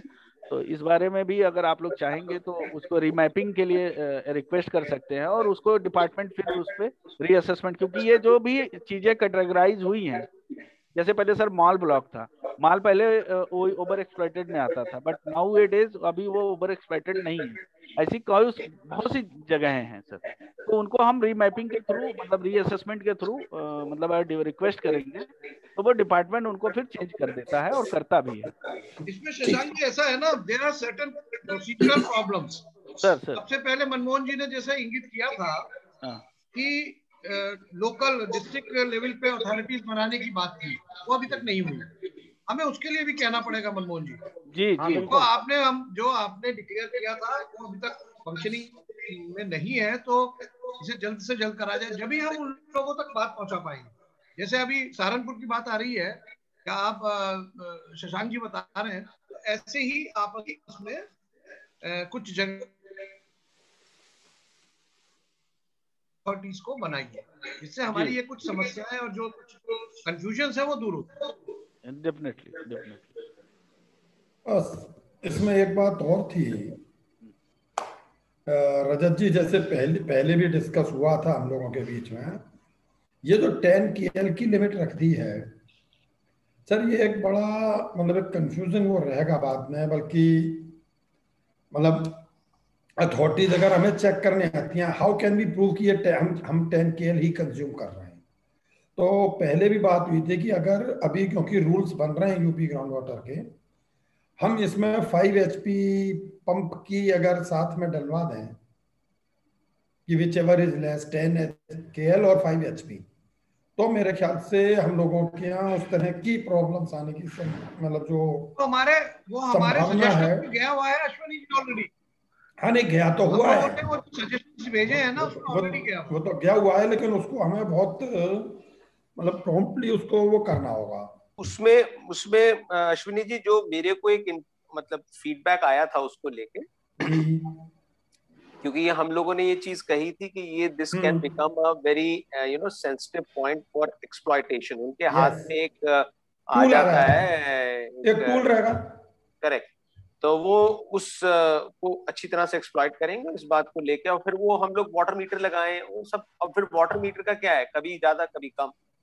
तो यूपी ग्राउंड वाटर बोर्ड के चेयरमैन ने कहा, जो उनको वापस उन्होंने कहा कि ऐसा है कि अभी जो CGWA ने जितने चेंज जो रिवाइज जो उनकी नई गाइडलाइन आई है, हमारा सबसे पहला टास्क है कि हम अपने एक्ट को और रूल्स को रीअलाइन करके उसके साथ उसको रीअलाइन कर दें। That is our task number 1। Once we are able to reach there, then we will start considering your other suggestions as well. Okay. So for a change, I mean, जब ये feedback मेरे को मिला, तो what I found bit consoling is कि इस बार उन्होंने point blank reject नहीं किया, वरना पिछली बार जितनी बार हुआ है कि जब हमने threshold की बात करी तो उन्होंने point blank reject कर दिया outrightly कि नहीं, possible नहीं। और इसी तरह का कुछ फीडबैक मिनिस्टर को भी दिया हुआ था, मिनिस्टर साहब ने भी इस तरह की बात सुन के तो मतलब वो आउटराइटली रिजेक्ट कर रहे हैं। लेकिन हम लोग वी स्टैंड विंडिकेटेड, क्योंकि CGWA ने खुद ये चीज इंट्रोड्यूस कर दी, 10,000 लीटर का उन्होंने एक थ्रेशोल्ड दे दिया, which is a welcome thing. और हमने उसी को उसको परस्यू करके उनको उसी से क्यों लेते, उनको कहा कि इसको 5 HP करिए। अनफॉर्चुनेटली कानपुर ने जब अपना एडिशनल सेक्रेटरी जल मंत्रालय से उस दिन बात हुई थी, तो मैंने उनसे रिक्वेस्ट करी थी, उनको ये सजेशन दी थी कि आप इस बात को जरूर रखिए। और शायद I have to just cross check with the chairman Kanpur chapter कि उन्होंने अपने रिटन सबमिशन के अंदर वो हमारी सारी सजेशन वापस भेजी कि नहीं भेजी, क्योंकि that was very vital. CGWA के पास जल मंत्रालय के पास वो हमारी सजेशन अगर जाएं तो उसका एक्चुअली उनका जो है वो पैन इंडिया रीच है। हाँ। हम जो बात कह रहे हैं वो यूपी के लिए तो है, लेकिन पैन इंडिया लेवल पे उसका बहुत रेलेवेंस, क्योंकि जब हम बात एक्सप्लॉयटेशन की बात करते हैं और ये जो डिस्क्रिशनरी पावर्स की बात करते हैं, तो उस वक्त ऑल ओवर इंडिया लेवल पे बात आती है and things become very difficult. इसको मैंने कुछ और जरिए के थ्रू कैबिनेट सेक्रेटरी तक तो भिजवाई है ये बात, but I don't know what will be the result of that. बस वही मेरा कहना था कि हमें परसों इसको करना पड़ेगा, बहुत ज्यादा करना पड़ेगा, 100% बिल्कुल करना, और मतलब रेगुलर नॉकिंग करनी होगी। एब्सोल्युटली। और संजीव अरोड़ा जी ने जो अभी बात करी ना कि कुछ ब्लॉक्स हैं जो कि ओवर एक्सप्लॉइटेड से अभी ठीक हो गए हैं, संजीव जी अगर आप रविंदर जी के टच में रहे अगर होंगे तो रविंदर सिन्हा आपको ये बात ये बार बार वो फ्रीक्वेंटली बताते रहते हैं कि this is a highly this is dynamic situation. कई बार ऐसा होता है कि जो ब्लॉक्स ओवर एक्सप्लॉइटेड होते हैं they become absolutely water adequate, और कई जो वाटर एडिक्वेट होते हैं they are always prone to getting over exploited, but then this entire thing has to be revisited and redone, और उसको दोबारा रिवाइज करना पड़ता है। Perhaps minor irrigation department would be a CGW board. They have to be regularly, kept on getting reminded कि आपका यहाँ पे एरर आ गया, इसको अपडेट करो। तो इसको इस चीज हमारे जितने भी हमारे चैप्टर्स ऑल ओवर यूपी जिनके पास ये फीडबैक है कि उनके कुछ ऐसे ब्लॉक्स हैं जो ओवर एक्सप्लॉइटेड थे या उस लिस्ट में लिस्ट फिगर कर रहे हैं, लेकिन अब वो ओवर एक्सप्लॉइटेड नहीं रह गए हैं, तो उनको कोलेट करके we should immediately send it to CGW UP ground water board, ताकि कि उसको रिवाइज करें। मैं इसको इस तरह से कहना चाहूंगा रजत जी कि जहां जहां इस तरह की समस्याएं अगर जो आती हैं तो वो सेंट्रल ऑफिस में भेजे और वहां से हम कंपाइल करके भेजे। अलग अलग देखिए, अगर नहीं, अलग नहीं, कोलेट कर तो है ना, तो ठीक है, मैं कोलेट करने की बात कर रहा हूँ कि सारे चैप्टर से ये इन्फॉर्मेशन हेड ऑफिस में आ जाए और हेड ऑफिस इसको कोलेट करके it makes a proper presentation to the government. Thank you. हमारे कुछ और साथी भी, मनोज जी कुछ बोलना चाह रहे थे। मनोज जी गाजियाबाद से, मिस्टर मनोज। हाँ मनोज जी। प्रदीप गुप्ता जी, मनोज जी। मनोज दिख रहे हैं लेकिन उनका वीडियो ऑफ है, ऑडियो ऑन है लेकिन। हेलो, प्रदीप जी आ गए, मनोज जी भी आ गए। सर मेरा ये पूछना था कि जैसे भी ये बात बार बार उठी है कि सीजीडब्ल्यू और एसजीडब्ल्यू की एक डिपार्टमेंट की वो चल रही है, दोनों डिपार्टमेंट की लड़ाई में एमएसएमई को ही फंसना है। अभी गाजियाबाद में 44 फैक्ट्रियां कल इन्होंने एनजीटी के आदेश से जो है उन पर कार्रवाई करवाई, गाजियाबाद और हापुड़ में ग्राउंड वाटर के ऊपर ही। तो अभी नियम इनके कुछ बने नहीं है और इम्प्लीमेंटेशन का कोई रूलिंग नहीं पता है। हम तो परेशान है कि हम करें तो करें क्या।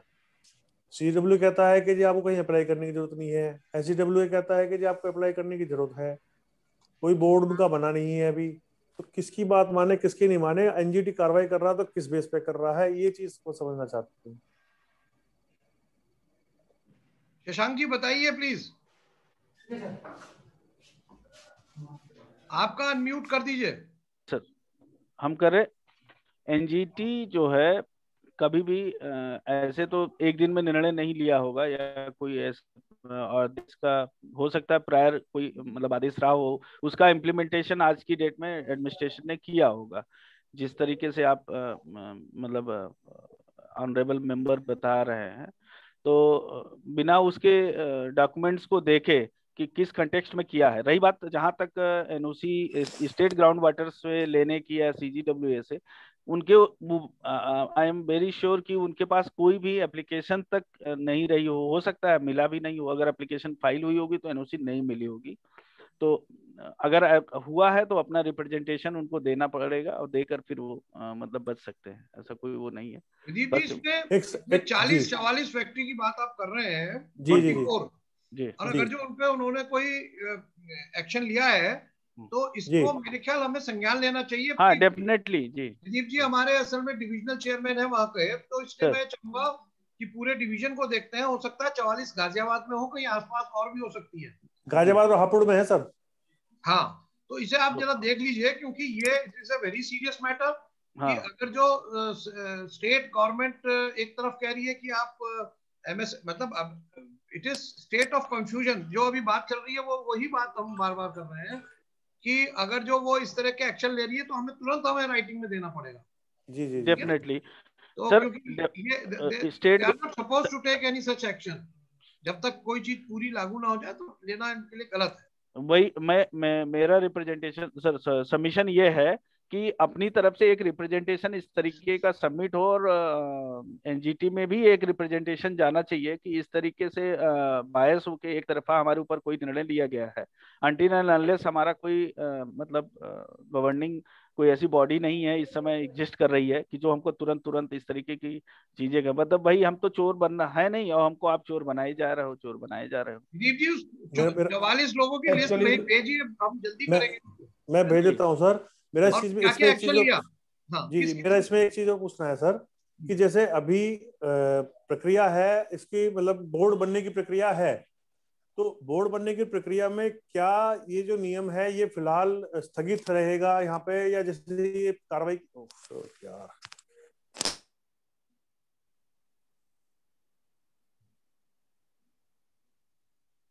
प्रदीप जी की आवाज चली गई। आशुतोष रस्तोगी जी भी कुछ प्रश्न कर रहे हैं, है तो एक्चुअली वो सब ये इसी से रिलेटेड है सर। और यही कंफ्यूजन जो आ रहा है कि एनओसी लेना है या नहीं लेना है। नहीं सर, एनओसी तो देखिए लेना है और लेना ही, मतलब मैं नहीं अभी जैसे शुरू में बात हुई थी केवल एफिडेविट देना है 10 KLD से नीचे वालों को। हाँ, उन्हें एनओसी नहीं लेना है, ठीक है।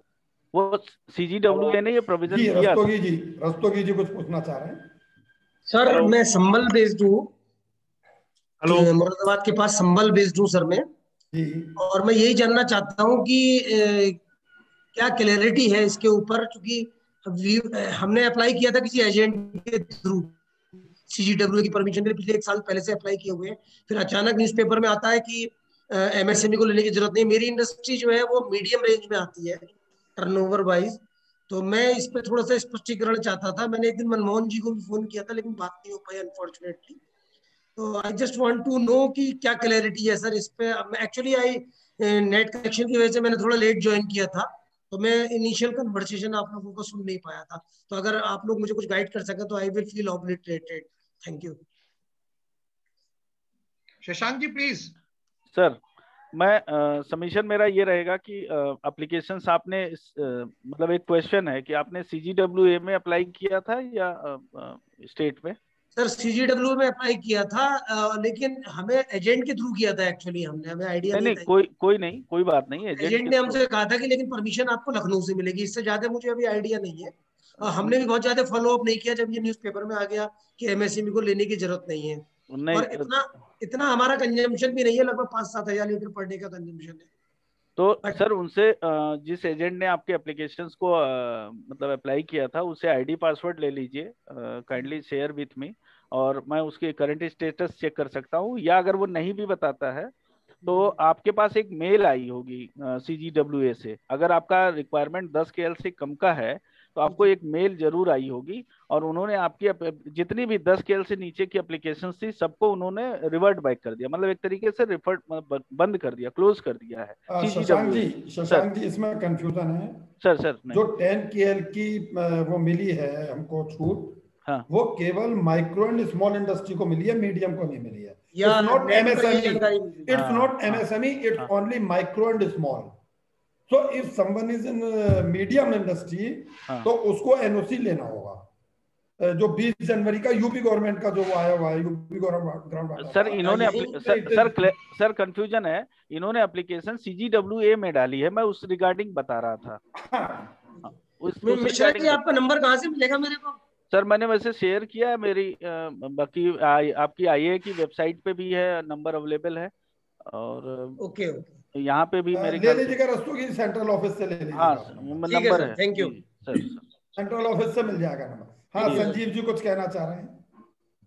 मैं प्रदीप गुप्ता जी से शेयर करना चाहूंगा अध्यक्ष जी कि अभी जैसे पोर्टल खुला हुआ है और इन प्रिंसिपल हमें ground water board, state ground water board में अप्लाई करना है। हाँ। और जिला स्तर पर अभी कोई कमिटीज बनी नहीं है। हम डिफॉल्टर तब हैं जब हमने अप्लाई ही ना किया हो। तो जितनी भी ये इंडस्ट्रीज हैं जो 40-42 बता रहे हैं, ये सब स्टेट ग्राउंड वाटर बोर्ड में अप्लाई कर दे, 5,000 रुपए जमा करा दे बस। तो ये सेफ हो गए कि हमने तो देखो अप्लाई कर रखा है। जब तक कमिटीज बनेंगी 2-4 महीने 6 महीने निकल जाएंगे। हमारे पास प्ली है कि हमने तो अप्लाई कर रखा है, गवर्नमेंट की मशीनरी नहीं बनी है, वो नहीं हमें एनओसी दे रही है, तो we are not at fault. तो आपके खिलाफ, उस इंडस्ट्री के खिलाफ वो कुछ कर नहीं पाएंगे। सबमिशन इसमें मेरा यही है, या गुप्ता जी के लिए भी, अब आपने एकदम बात सही कही कि एप्लीकेशन फाइल कर देनी चाहिए जो अपने एंड पे है, हम दूसरे को मौका ही ना दे, मतलब एडमिनिस्ट्रेशन को, कि वो हमारे ऊपर एक्शन ले सके। भाई वेबसाइट खुली है, एप्लीकेशन डालने में क्या समस्या है? प्रदीप जी ऑनलाइन एप्लीकेशन डाल दीजिए, बहुत आसान है। 5,000 रुपए जमा होंगे, जमा करा के निपटा दीजिए, आपके पास अप्लाई करने का हो गया। अब वो दे ना दे, वो साल भर ना दे, आप सेफ हो गए। कम से आप सेफ हो जाएंगे, आपके ऊपर एक्शन लेना न तो आपके ऊपर एक्शन नहीं होगा। पोल्यूशन बोर्ड नहीं ले पाएगा, ना ही कोई अन्य बॉडी ले पाएगी आपकी। ये कार्रवाई अभी कल ही हुई है, तो पूरी जानकारी मैं भी ले लेता हूँ कि भी इनको क्या क्या किस वजह से उनको किया गया है। किसी जो है मतलब कार्यकर्ता के याचिका के ऊपर जो है कार्रवाई की गई है उसमें। और ये बात सही है कि हो सकता है वो पहले से ही हो और उसकी कार्रवाई अब हुई हो, ये बात हो सकती है। ये डेफिनेटली तो सर एनजीटी का ऑर्डर एक दिन में नहीं आता है कि आपने किसी ने एप्लीकेशन फाइल की और नेक्स्ट डे वो उस पे सीलिंग का ऑर्डर हो जाता है sir. It takes 3 to 4 months, more than 3 to 4 अच्छा, मेरा कहना ये था कि जैसे अश्विनी जी ने कहा कि 10 KL की हमें थ्रेशोल्ड मिली हुई है, जो कि अभी तक एक्चुअली मिली नहीं है। तो जिनका 10 KL से नीचे भी है अप्लाई वो भी कर दे, 5,000 रुपये तो लग रहे हैं। अगर थ्रेशोल्ड लिमिट आ गई तो जैसे CGWA ने कह दिया अभी 10 से नीचे तुम्हें जरूरत नहीं है, तो ये भी कह रहे हैं कि 10 से नीचे जरूरत नहीं है। हाँ, आपने अप्लाई तो कर दिया ना, 5,000 रुपये तो लगने, एक तरफ करो, बस सही है। इसमें ये स्पष्टीकरण भी सही है कि स्पष्टीकरण इसमें कुछ नहीं है कि 10 KL का किस तरह से उसका वो निकाला जाएगा, 10 KL इसकी हैवी है। संजीव जी आया तो नहीं है, लेकिन जो 20 जनवरी की मीटिंग हुई है उसमें उन्होंने डिक्लेयर करा है एंड ऑफिशियली इट्स ऑन, मतलब एक मिडस्ट ऑफ मीटिंग में ये आ चुका कि जो माइक्रो एंड स्मॉल हैं। सब मेरा कहना ये है कि अगर जियो 6 महीने तक ना आया तो अगले 6 महीने तक तो आप डिफॉल्टर ही रहे ना। आप 5,000 रुपए लग रहे हैं, आप सब सबमिट करके एक तरफ करो, आप डिफॉल्टर की श्रेणी से हट गए। अगर 10 KL की छूट मिल गई तो वो आपको नमस्ते कर देंगे कि भाई आप वापस ले लो, और अगर नहीं मिली तो आपने अप्लाई कर ही रखा है बस। ठीक है संजीव जी। रजत जी कुछ कह रहे हैं? जी रजत जी। विनायक जी भी इससे भी बात कर लीजिएगा। संजीव जी की बात जो आप ये जो बात कह रहे हैं एनजीटी के उसमें विद रिगार्ड टू एनजीटी बोल रहे हैं ना कि 10,000 जिनका 10 किलोलीटर ग्राउंड, मैं तो रिगार्डिंग ग्राउंड वाटर बोल रहा हूँ। नहीं ग्राउंड वाटर में डिफॉल्टर होने की जरूरत नहीं है। नहीं, यूपी ग्राउंड वाटर या एनजीटी? नहीं, हम तो यूपी में है, हमारा मतलब तो अभी यूपी ग्राउंड वाटर से है। ऐसा है ना, ये जो गाजियाबाद वाले जैसे कह रहे हैं ना, तो एनजीटी जो है ना दैट उसको सच में यूपी ग्राउंड वाटर बोर्ड का क्या नियम कानून है उससे कोई लेना देना नहीं, वो CGWA की गाइडलाइन से चले, एक बात तो तय है। और CGWA की गाइडलाइंस अगर 24 सितंबर को आ गई है और नोटिफाई हो गई है तो एनजीटी को भी एनजीटी उसको बकायदा रिकॉग्नाइज करके करेगा। So any action with regard to those industries which are consuming less than 10 kilolitre या अप टू 10 किलोलीटर, उनके आई रियली डाउट कि एनजीटी कोई भी एक्शन 24 सितंबर के बाद इनिशिएट करेगा उन इंडस्ट्रीज के खिलाफ जिनकी 10 किलोलीटर से कम है। अगर ऐसा कोई केस आता है तो it would be very peculiar and actually it would be for everybody's interest. क्या है रजत जी, यहाँ फिर वही चीज क्लियर हमें करनी पड़ेगी बार बार। अगर वो माइक्रो और स्मॉल है, अगर मीडियम है तो उसे एनओसी भी लेना है, उसे मतलब अप्लाई करना पड़ेगा, क्योंकि it is only for micro and small, not medium. पूरा उसके जो भी फैक्ट्स ऑफ द मैटर हैं वो सारे ले लें। हाँ। तब फिर उसको ऊपर कोई ओपिनियन फॉर्म किया जा सकता है कि वो माइक्रो है, स्मॉल है, नहीं है, मीडियम है, और क्या 24 सितंबर के पहले लिया गया था या बाद में लिया गया है। Because every aspect of that particular action would be of very keen interest for all of us. Exactly. But NGT will definitely not act in as long as CGWA guidelines have already been notified. Regardless what UP government does with its own act rules, they may take their own long time, whether वो 3 महीने लें, 3 हफ्ते लें या 3 साल लें, ये इससे एनजीटी को फर्क नहीं पड़ेगा। हाँ, हम लोग को जरूर पड़ेगा। So to that extent Sanjeev ji is right कि जो भी जिनको अप्लाई करना है वो अप्लाई तो तुरंत, एनओसी मिलता है नहीं मिलता। संजीव जी खुद ही इस बात को कई बार इस बात को रिपीट कर चुके हैं कि हमारे अपने यूपी ग्राउंड वाटर एक्ट के अंदर एक 3 महीने की प्रोविजन है कि 3 महीने के अंदर अगर एनओसी नहीं मिलता और कोई मानी जाए तो वो डीम्ड मानी जाएगी। सो वो डीम्ड अप्रूवल में आ जाएगा और ऐसी सिचुएशन में अगर डिस्ट्रिक्ट लेवल पे नहीं भी स्टैब्लिश होती है कोई अथॉरिटी, डजंट मैटर, नहीं होती let them take the time, deeming effect तो इमीडिएटली आ जाए, nobody will be able to deny that.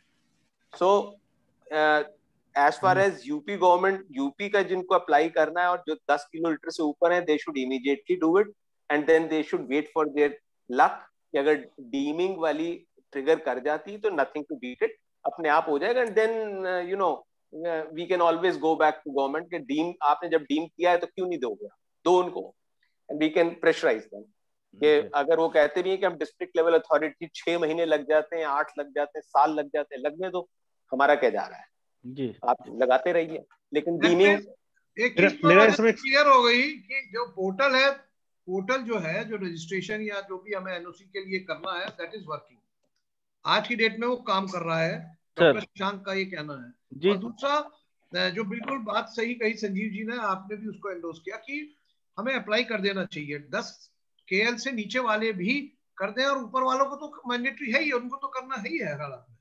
So I think there is no confusion in this at this stage.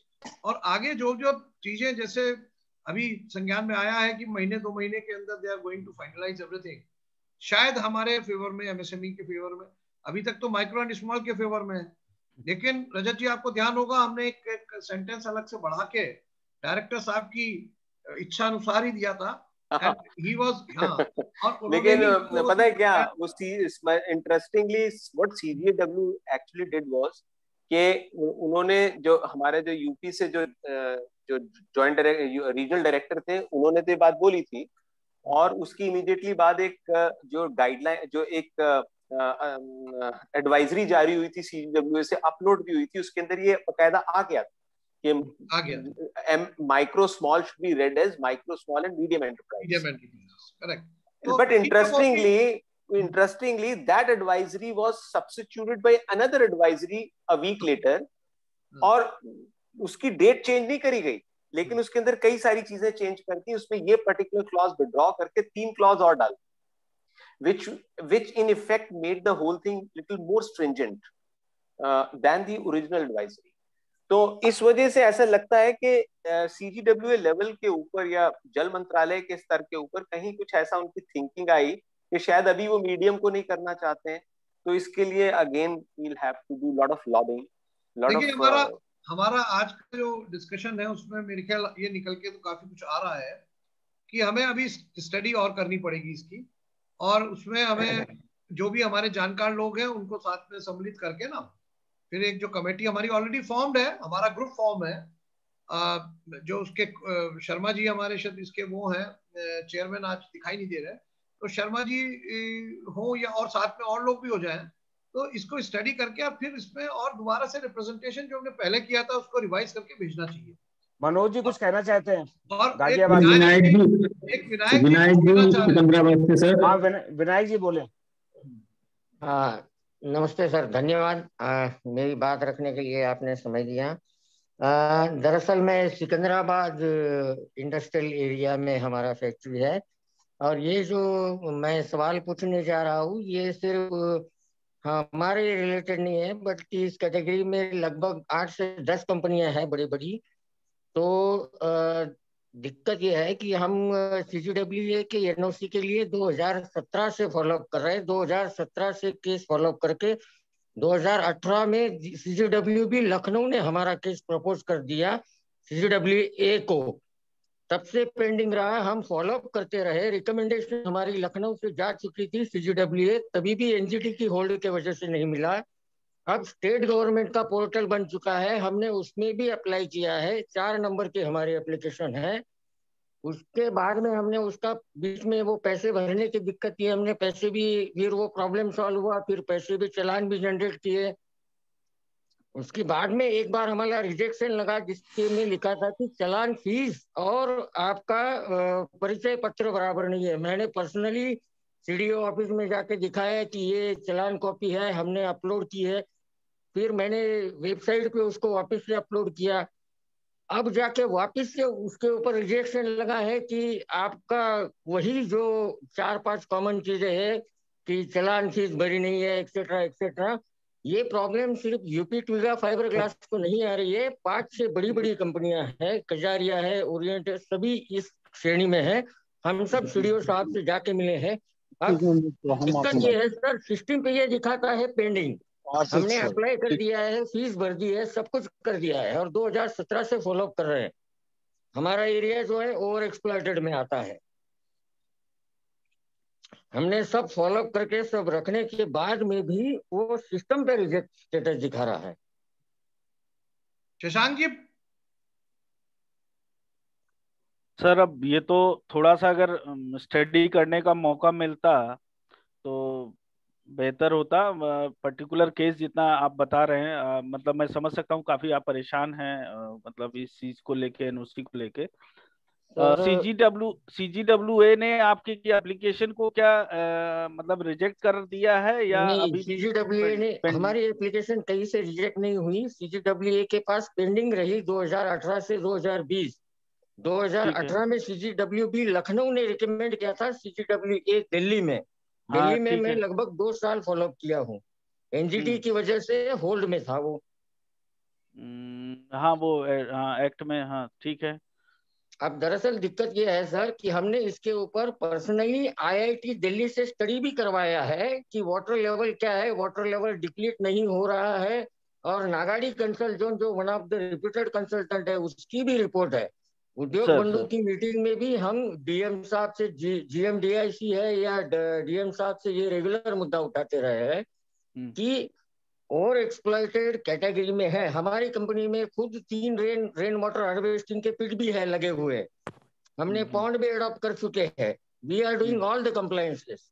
But ये system पे हमने पैसा भरने के, अभी मेरा 4 नंबर का एप्लीकेशन है जब वेब पोर्टल चालू हुआ, उसके बाद एक बार रिजेक्ट हुआ, फिर हमने किया, अब दूसरी बार भी रिजेक्शन लगा दिया है। और रिजेक्शन की कोई मतलब अभी what I understood is that कि system has its own limit कि within 15-20 days they have to take action, otherwise then it will be raised up to higher authorities or something like that, I don't know, but our problem is not getting solved. ये विनायक जी आप कितना extraction है water extraction? ये हमने apply किया है 129 metre cube. अच्छा sir, ये सीजीडब्ल्यूए में आपका सीजीडब्ल्यूए में है ना? स्टेट में सर, सीजीडब्ल्यूए तो पेंडिंग दिखा रहा है। सीजीडब्ल्यूए में तो उन्होंने बता दिया है कि अभी आपको यहाँ से कोई करने की जरूरत नहीं है, you go to state level and they will issue you NOC. This was my last discussion with the director, regional director, ma'am, at CGWA, Delhi office. Sir individually अगर मुझे परमिशन मतलब अलाउ करें विद ड्यू परमिशन ऑफ अध्यक्ष जी, मैं individually अगर ये ID password share करें तो मैं एक बार वहां से कनेक्ट कर सकता हूं। शायद ये समस्या कुछ टेक्निकली कुछ उनको हो सकता है रिक्वायरमेंट हो, रिपोर्ट्स की कुछ ऐसा लग रहा हो, शायद वो प्रोवाइड ना कर पाए हो। तो एक बार पर्सनल एक मतलब डिस्कशन में अगर ये बात आएगी तो शायद मैं बेहतर मदद कर पाऊंगा। एग्जैक्टली जितनी समस्याएं बता रहे हैं ये तो थोड़ा सा बड़ा मतलब अजीब सा लग रहा है सुन के भी कि I'm telling you, I can share with you the IIT report also. Sir ठीक है शशांक जी, मेरे ख्याल से ऐसे लोग केसेस के हम पासवर्ड आईडी लेके आपको शेयर कर देंगे, then you study that one. Sir ये अभी हम रिसेंट एक एप्लीकेशन दिखा रहे हैं सर, 7 जनवरी को हमने अप्लाई किया था और ये सर 6 फरवरी को जारी हो गया ये एनओसी, 12 अंक की डीएम मतलब ये जारी हुई है। ये देखिए, तो ऐसा नहीं है, मतलब हो सकता है कुछ मतलब उनको डॉक्यूमेंट्स लैक लग रहा हो, कभी कभी हम चीजों को सही। सिकंदराबाद में सिर्फ मेरी नहीं है, ऐसी कम से कम 6 से 7 इंडस्ट्री है जिनके नाम मैं बता रहा हूँ, बड़ी बड़ी इंडस्ट्रीज है। UP Twiga fibre glass, Kajaria ceramics जैसी बड़ी इंडस्ट्रीज है। ठीक है जी सर, आइए आपके साथ है। और सर इसमें जो अभी मनमोहन जी ने कहा, आप इनके डॉक्यूमेंट्स या जो भी डिटेल्स हैं वो मंगवा के स्टडी करके सर और जो आगे की कार्रवाई है इनकी मदद करिएगा। और जैसे जहां कहीं अड़चन आ रही है तो विनायक जी आपको बिल्कुल बताएंगे। शशांक जी, विनायक जी आप इसके माध्यम से उन 6 लोगों को भी जो आपके सदस्य होंगे उन्हें आप बोलिएगा कि जो मिले वो मतलब उनसे कांटेक्ट कर लें। आप अपने चैप्टर चेयरमैन नितिन जैन जी हैं, उनके थ्रू भिजवा दिए सेंट्रल ऑफिस को। ठीक है सर। ठीक है सर। ये शशि यादव जी कुछ कहना चाह रहे हैं। एक शशि यादव जी कुछ कहना चाह रहे हैं। सर सभी को सबसे पहले गुड इवनिंग। सर मेरा एक छोटा सा सवाल है कि जो अभी हमें एप्लीकेशन मीडियम एंटरप्राइज को अप्लाई करना है वो यूपी स्टेट गवर्नमेंट पे करना है, उसके पोर्टल पे करना है। ये बात जो है अभी निकल के आई, क्लियर हो गई है। पहले कंफ्यूजन था कि CGWA को करना है या फिर गवर्नमेंट पोर्टल पे करना है। तो उसमें भी जब गवर्नमेंट पोर्टल पे कर रहे हैं तो निवेश मित्रा की बात आ रही है। तो क्या निवेश मित्रा पे हमें अप्लाई करना है या फिर हमें उस पे जो उनका UP government ground water authority की वेबसाइट है उस पे करना है? Doctor Shashank sir UP ground water authority की वेबसाइट है, उसी के तहत आप अप्लाई करिए, आपको मिल जाएगा। निवेश मित्रा पे भी जाएंगे तो वो लिंक कनेक्ट हो जाता है ऑटोमेटिकली। जैसे हम पोल्यूशन के लिए अगर एनओसी चाहते हैं तो हमें निवेश मित्रा पे जाते हैं, वहां उन पे डिपार्टमेंट्स की लिस्ट मतलब सीरियल में आप क्लिक कर दीजिए और वो OCMMS पे लेकर चला जाता है फिर आपको मतलब अगले उस पे। तो उसमें सर दो ऑप्शन आते हैं, एक पहला आता है रजिस्ट्रेशन ऑफ बोरवेल, फिर दूसरा आता है एप्लीकेशन फॉर एनओसी। तो क्या हमें दोनों फिल करना है? सर आप रजिस्ट्रेशन फॉर एनओसी पे क्लिक करिए। रजिस्ट्रेशन फॉर बोरवेल का जो है वो बेसिकली डोमेस्टिक यूज के लिए है, खास करके ऐसी उस पर मत क्लिक करिए। आपको तो मीडियम एंटरप्राइजेस हैं तो आप रजिस्ट्रेशन फॉर एनओसी पे जाइए। ठीक है सर। ठीक, थैंक यू सर। ओके। हमारे कोई और साथी अपनी कोई बात रखना चाहते हैं? मनोज जी हैं गाजियाबाद से। मनोज जी से बात हो गई थी। मनोज जी फिर कुछ कहना चाहते हैं क्या? आपकी आवाज नहीं आ रही मनोज जी।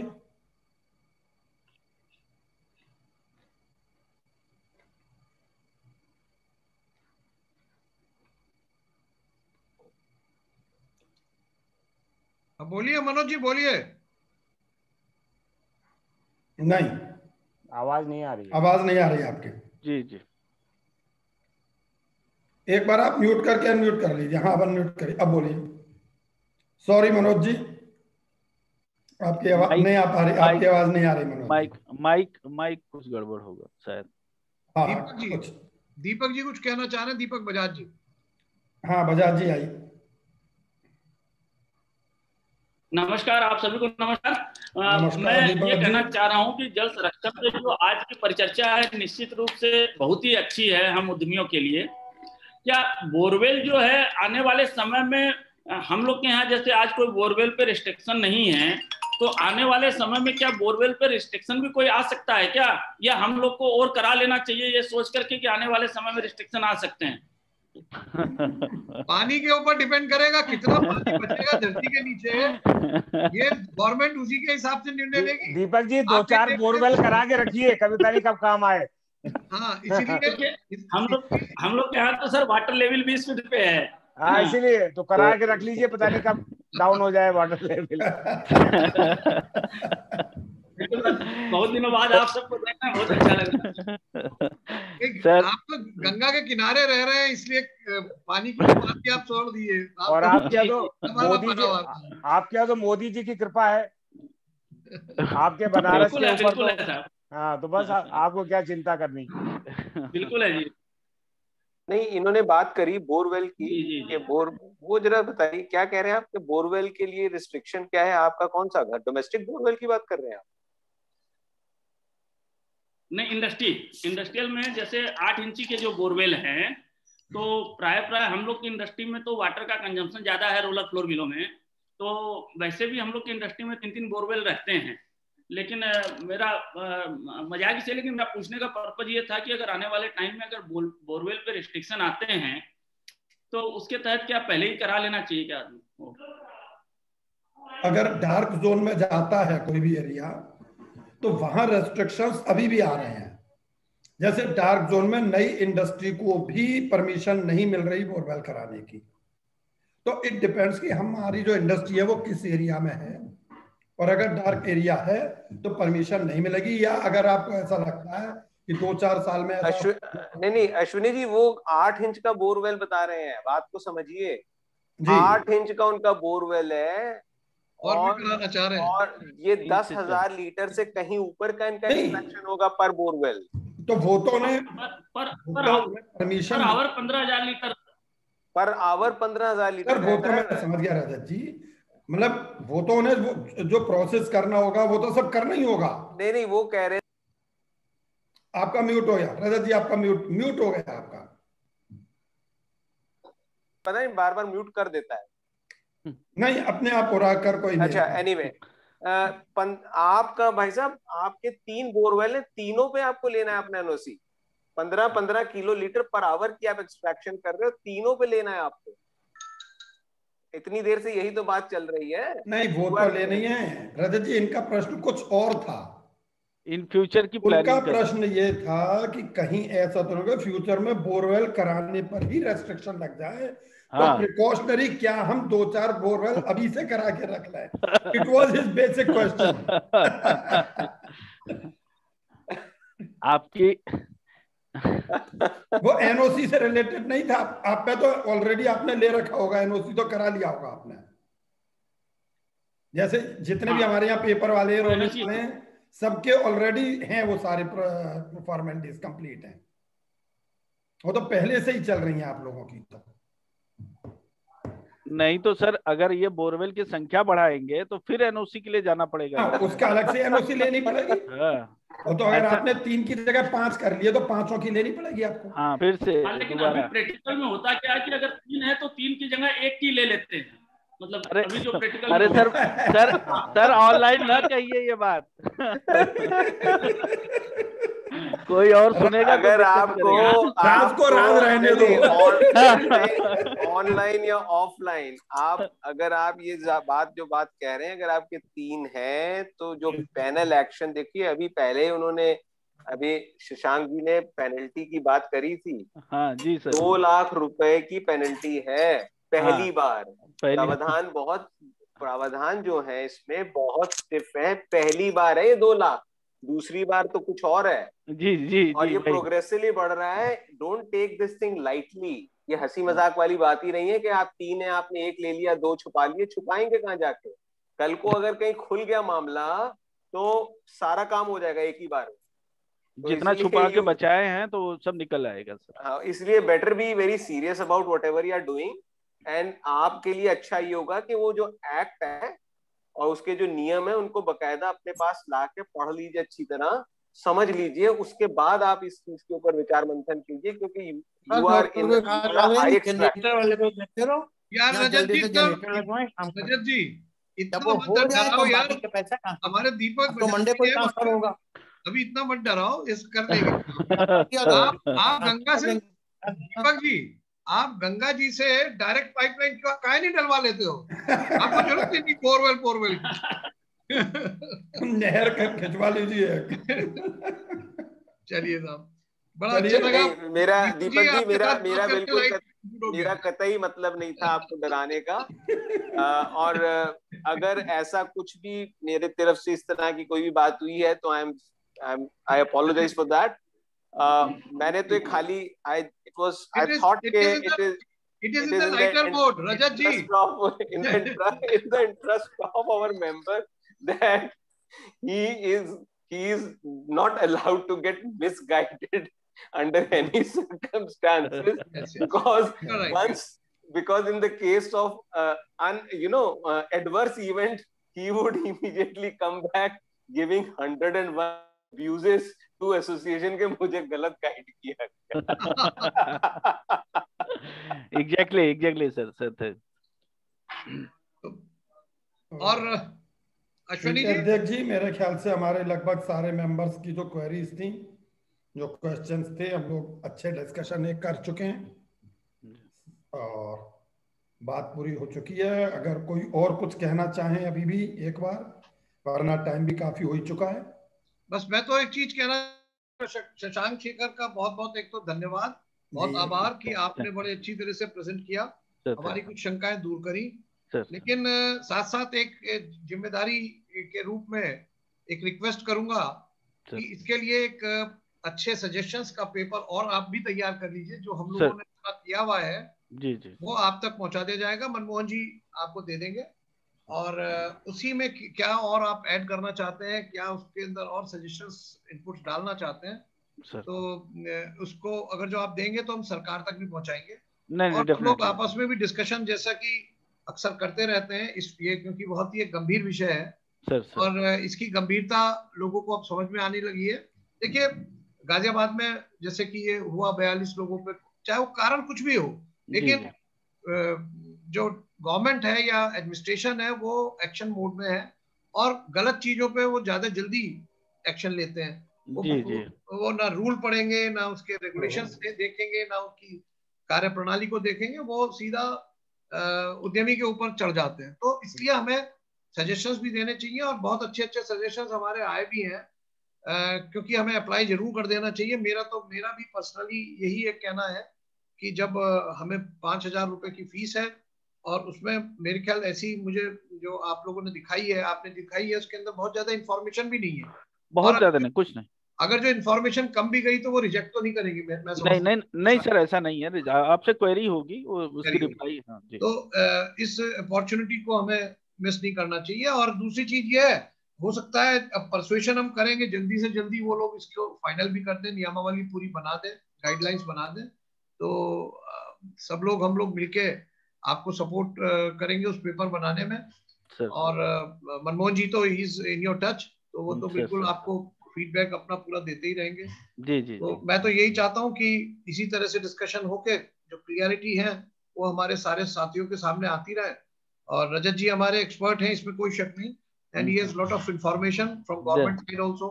तो रजत जी से भी मेरी रिक्वेस्ट ये है कि समय समय पे आप वैसे डालते रहते हैं, लेकिन अपने इनपुट्स सीईसी पे डालते रहिए या इस कम से कम पर्टिकुलर ग्रुप पे डालते रहिए, जिससे कि जो इस ग्रुप से जुड़े हुए लोग हैं, जो ग्राउंड वाटर और पॉल्यूशन जो हमारा ग्रुप है, ये इससे जुड़े हुए हैं ही आप, you are member of it, तो उसमें क्या होगा कि कुछ ऐसे इनपुट्स हमें मिलते रहेंगे जो आपके कभी कभी डायरेक्ट बात हो जाती है या सेक्रेटरी से बात होती है, किसी भी बड़े अधिकारी से, तो उसकी जानकारी और उसका इंफॉर्मेशन हमारे साथियों तक रहेगी।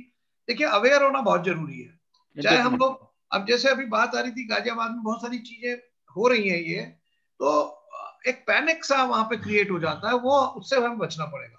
और मेरी अपने सभी साथियों से भी अनुरोध है कि जहां जिसके यहाँ पे हो, जिस क्षेत्र में हो, तो कम से कम आप हम लोग को बताइए। तो अब आज मीटिंग हो गई तो आपने बता दी, but you never told us कि दिस इज हैपनिंग हियर। तो प्रदीप जी आपका जिम्मेदारी है, मनोज जी की भी जिम्मेदारी है, तो आप उस क्षेत्र का भी ध्यान रखिए, क्योंकि देखिए ये जो एनसीआर रीजन है यहाँ पर बहुत ज्यादा दिक्कतें हैं, इसमें कोई शक, तो वो दिक्कतें हम तक पहुंचनी चाहिए। जैसे आप अभी सिकंदराबाद वाले बता रहे थे, देखिए इनके यहाँ 3 साल से चल रहे हैं एंड उन्होंने आज तक मेरे ख्याल हमारे संज्ञान में तो डाला नहीं, दिस इज फर्स्ट टाइम। तो कहीं ना कहीं हम लोग की लैक ऑफ इंफॉर्मेशन और लैक ऑफ कम्युनिकेशन, ये भी एक बहुत बड़ा कारण है दिक्कत होने का। तो मैं सभी का पुनः बहुत बहुत आभार व्यक्त करता हूँ और मनमोहन जी से कहूंगा एक कम से कम हमारे शशांक जी को एक धन्यवाद प्रेषित जरूर करें। हम लोगों को तो बिल्कुल कर सकते हैं आप अगर जो चाहें। Thank you Pankaj ji. वैसे आज का हमारा जो पर्पस था उसमें काफी कुछ चीजें की क्लियरिटी हमारे मेंबर्स को आज हो गई है, और जिसके बारे में हमारे शशांक शेखर जी ने काफी कुछ अपने इनपुट्स दिए हैं और अपनी जो एक्सपर्टीज है जिस फील्ड में, उसके बारे में काफी कुछ हम लोगों को बताया। हालांकि मैं बताऊं आपको, शशांक जी हमारे एसोसिएशन से लगभग 8 वर्षों से लगातार टच में हैं, और जब कभी भी कोई दिक्कत आती है अपने मेंबर्स को related to pollution control board, चाहे वो एनओसी कंसेंट किसी के बारे में हो, ही इज ऑलवेज रेडी। और उन्होंने काफी कुछ हम लोगों के लखनऊ के तो एटलीस्ट मेंबर्स को काफी मदद करी है। और लखनऊ चैप्टर में जब मैं चैप्टर चेयरमैन था तो मैंने उस समय भी आपको लखनऊ चैप्टर में एज ए कंसल्टेंट रखा हुआ था फॉर पॉल्यूशन। तो हमारे मेंबर्स को काफी कुछ टाइम टू टाइम असिस्ट करते आ रहे हैं, और really I am very much thankful again to doctor Shashank Shekhar, जिन्होंने आज हमारे मेंबर्स को काफी कुछ इन्फॉर्मेशन दी। और मुझे उम्मीद है कि इन फ्यूचर ऑल्सो मैं बोलना चाहूंगा, he will assist us. in each and every field for this pollution and especially for groundwater also. इन्हीं शब्दों के साथ मैं ज्यादा समय ना लेते हुए आपका पुनः बहुत बहुत धन्यवाद देना चाहूंगा। Thank you sir, thank you Manmohan ji, thank you doctor Shashank, thank you Rajat ji और बाकी सभी मेंबर्स का। आप लोगों ने बहुत अपना कीमती समय दिया। हम लोग इस चर्चा में आज शामिल रहे, काफी अच्छा डिस्कशन हुआ और बाकी दोस्तों फिर मुलाकात करते हैं जल्दी। हम तो रोज मिलते ही हैं इसी तरह, फिर मिलते हैं जल्दी से। Okay, bye bye, thank you. हमारे ये जो सिकंदराबाद वाले हैं, मैं उनसे भी रिक्वेस्ट करूंगा वो कांटेक्ट कर ले शशांक जी से अपनी समस्या का समाधान के लिए। हाँ सर, हाँ सर, हाँ sir, thank you very much, thank you very much. ठीक है।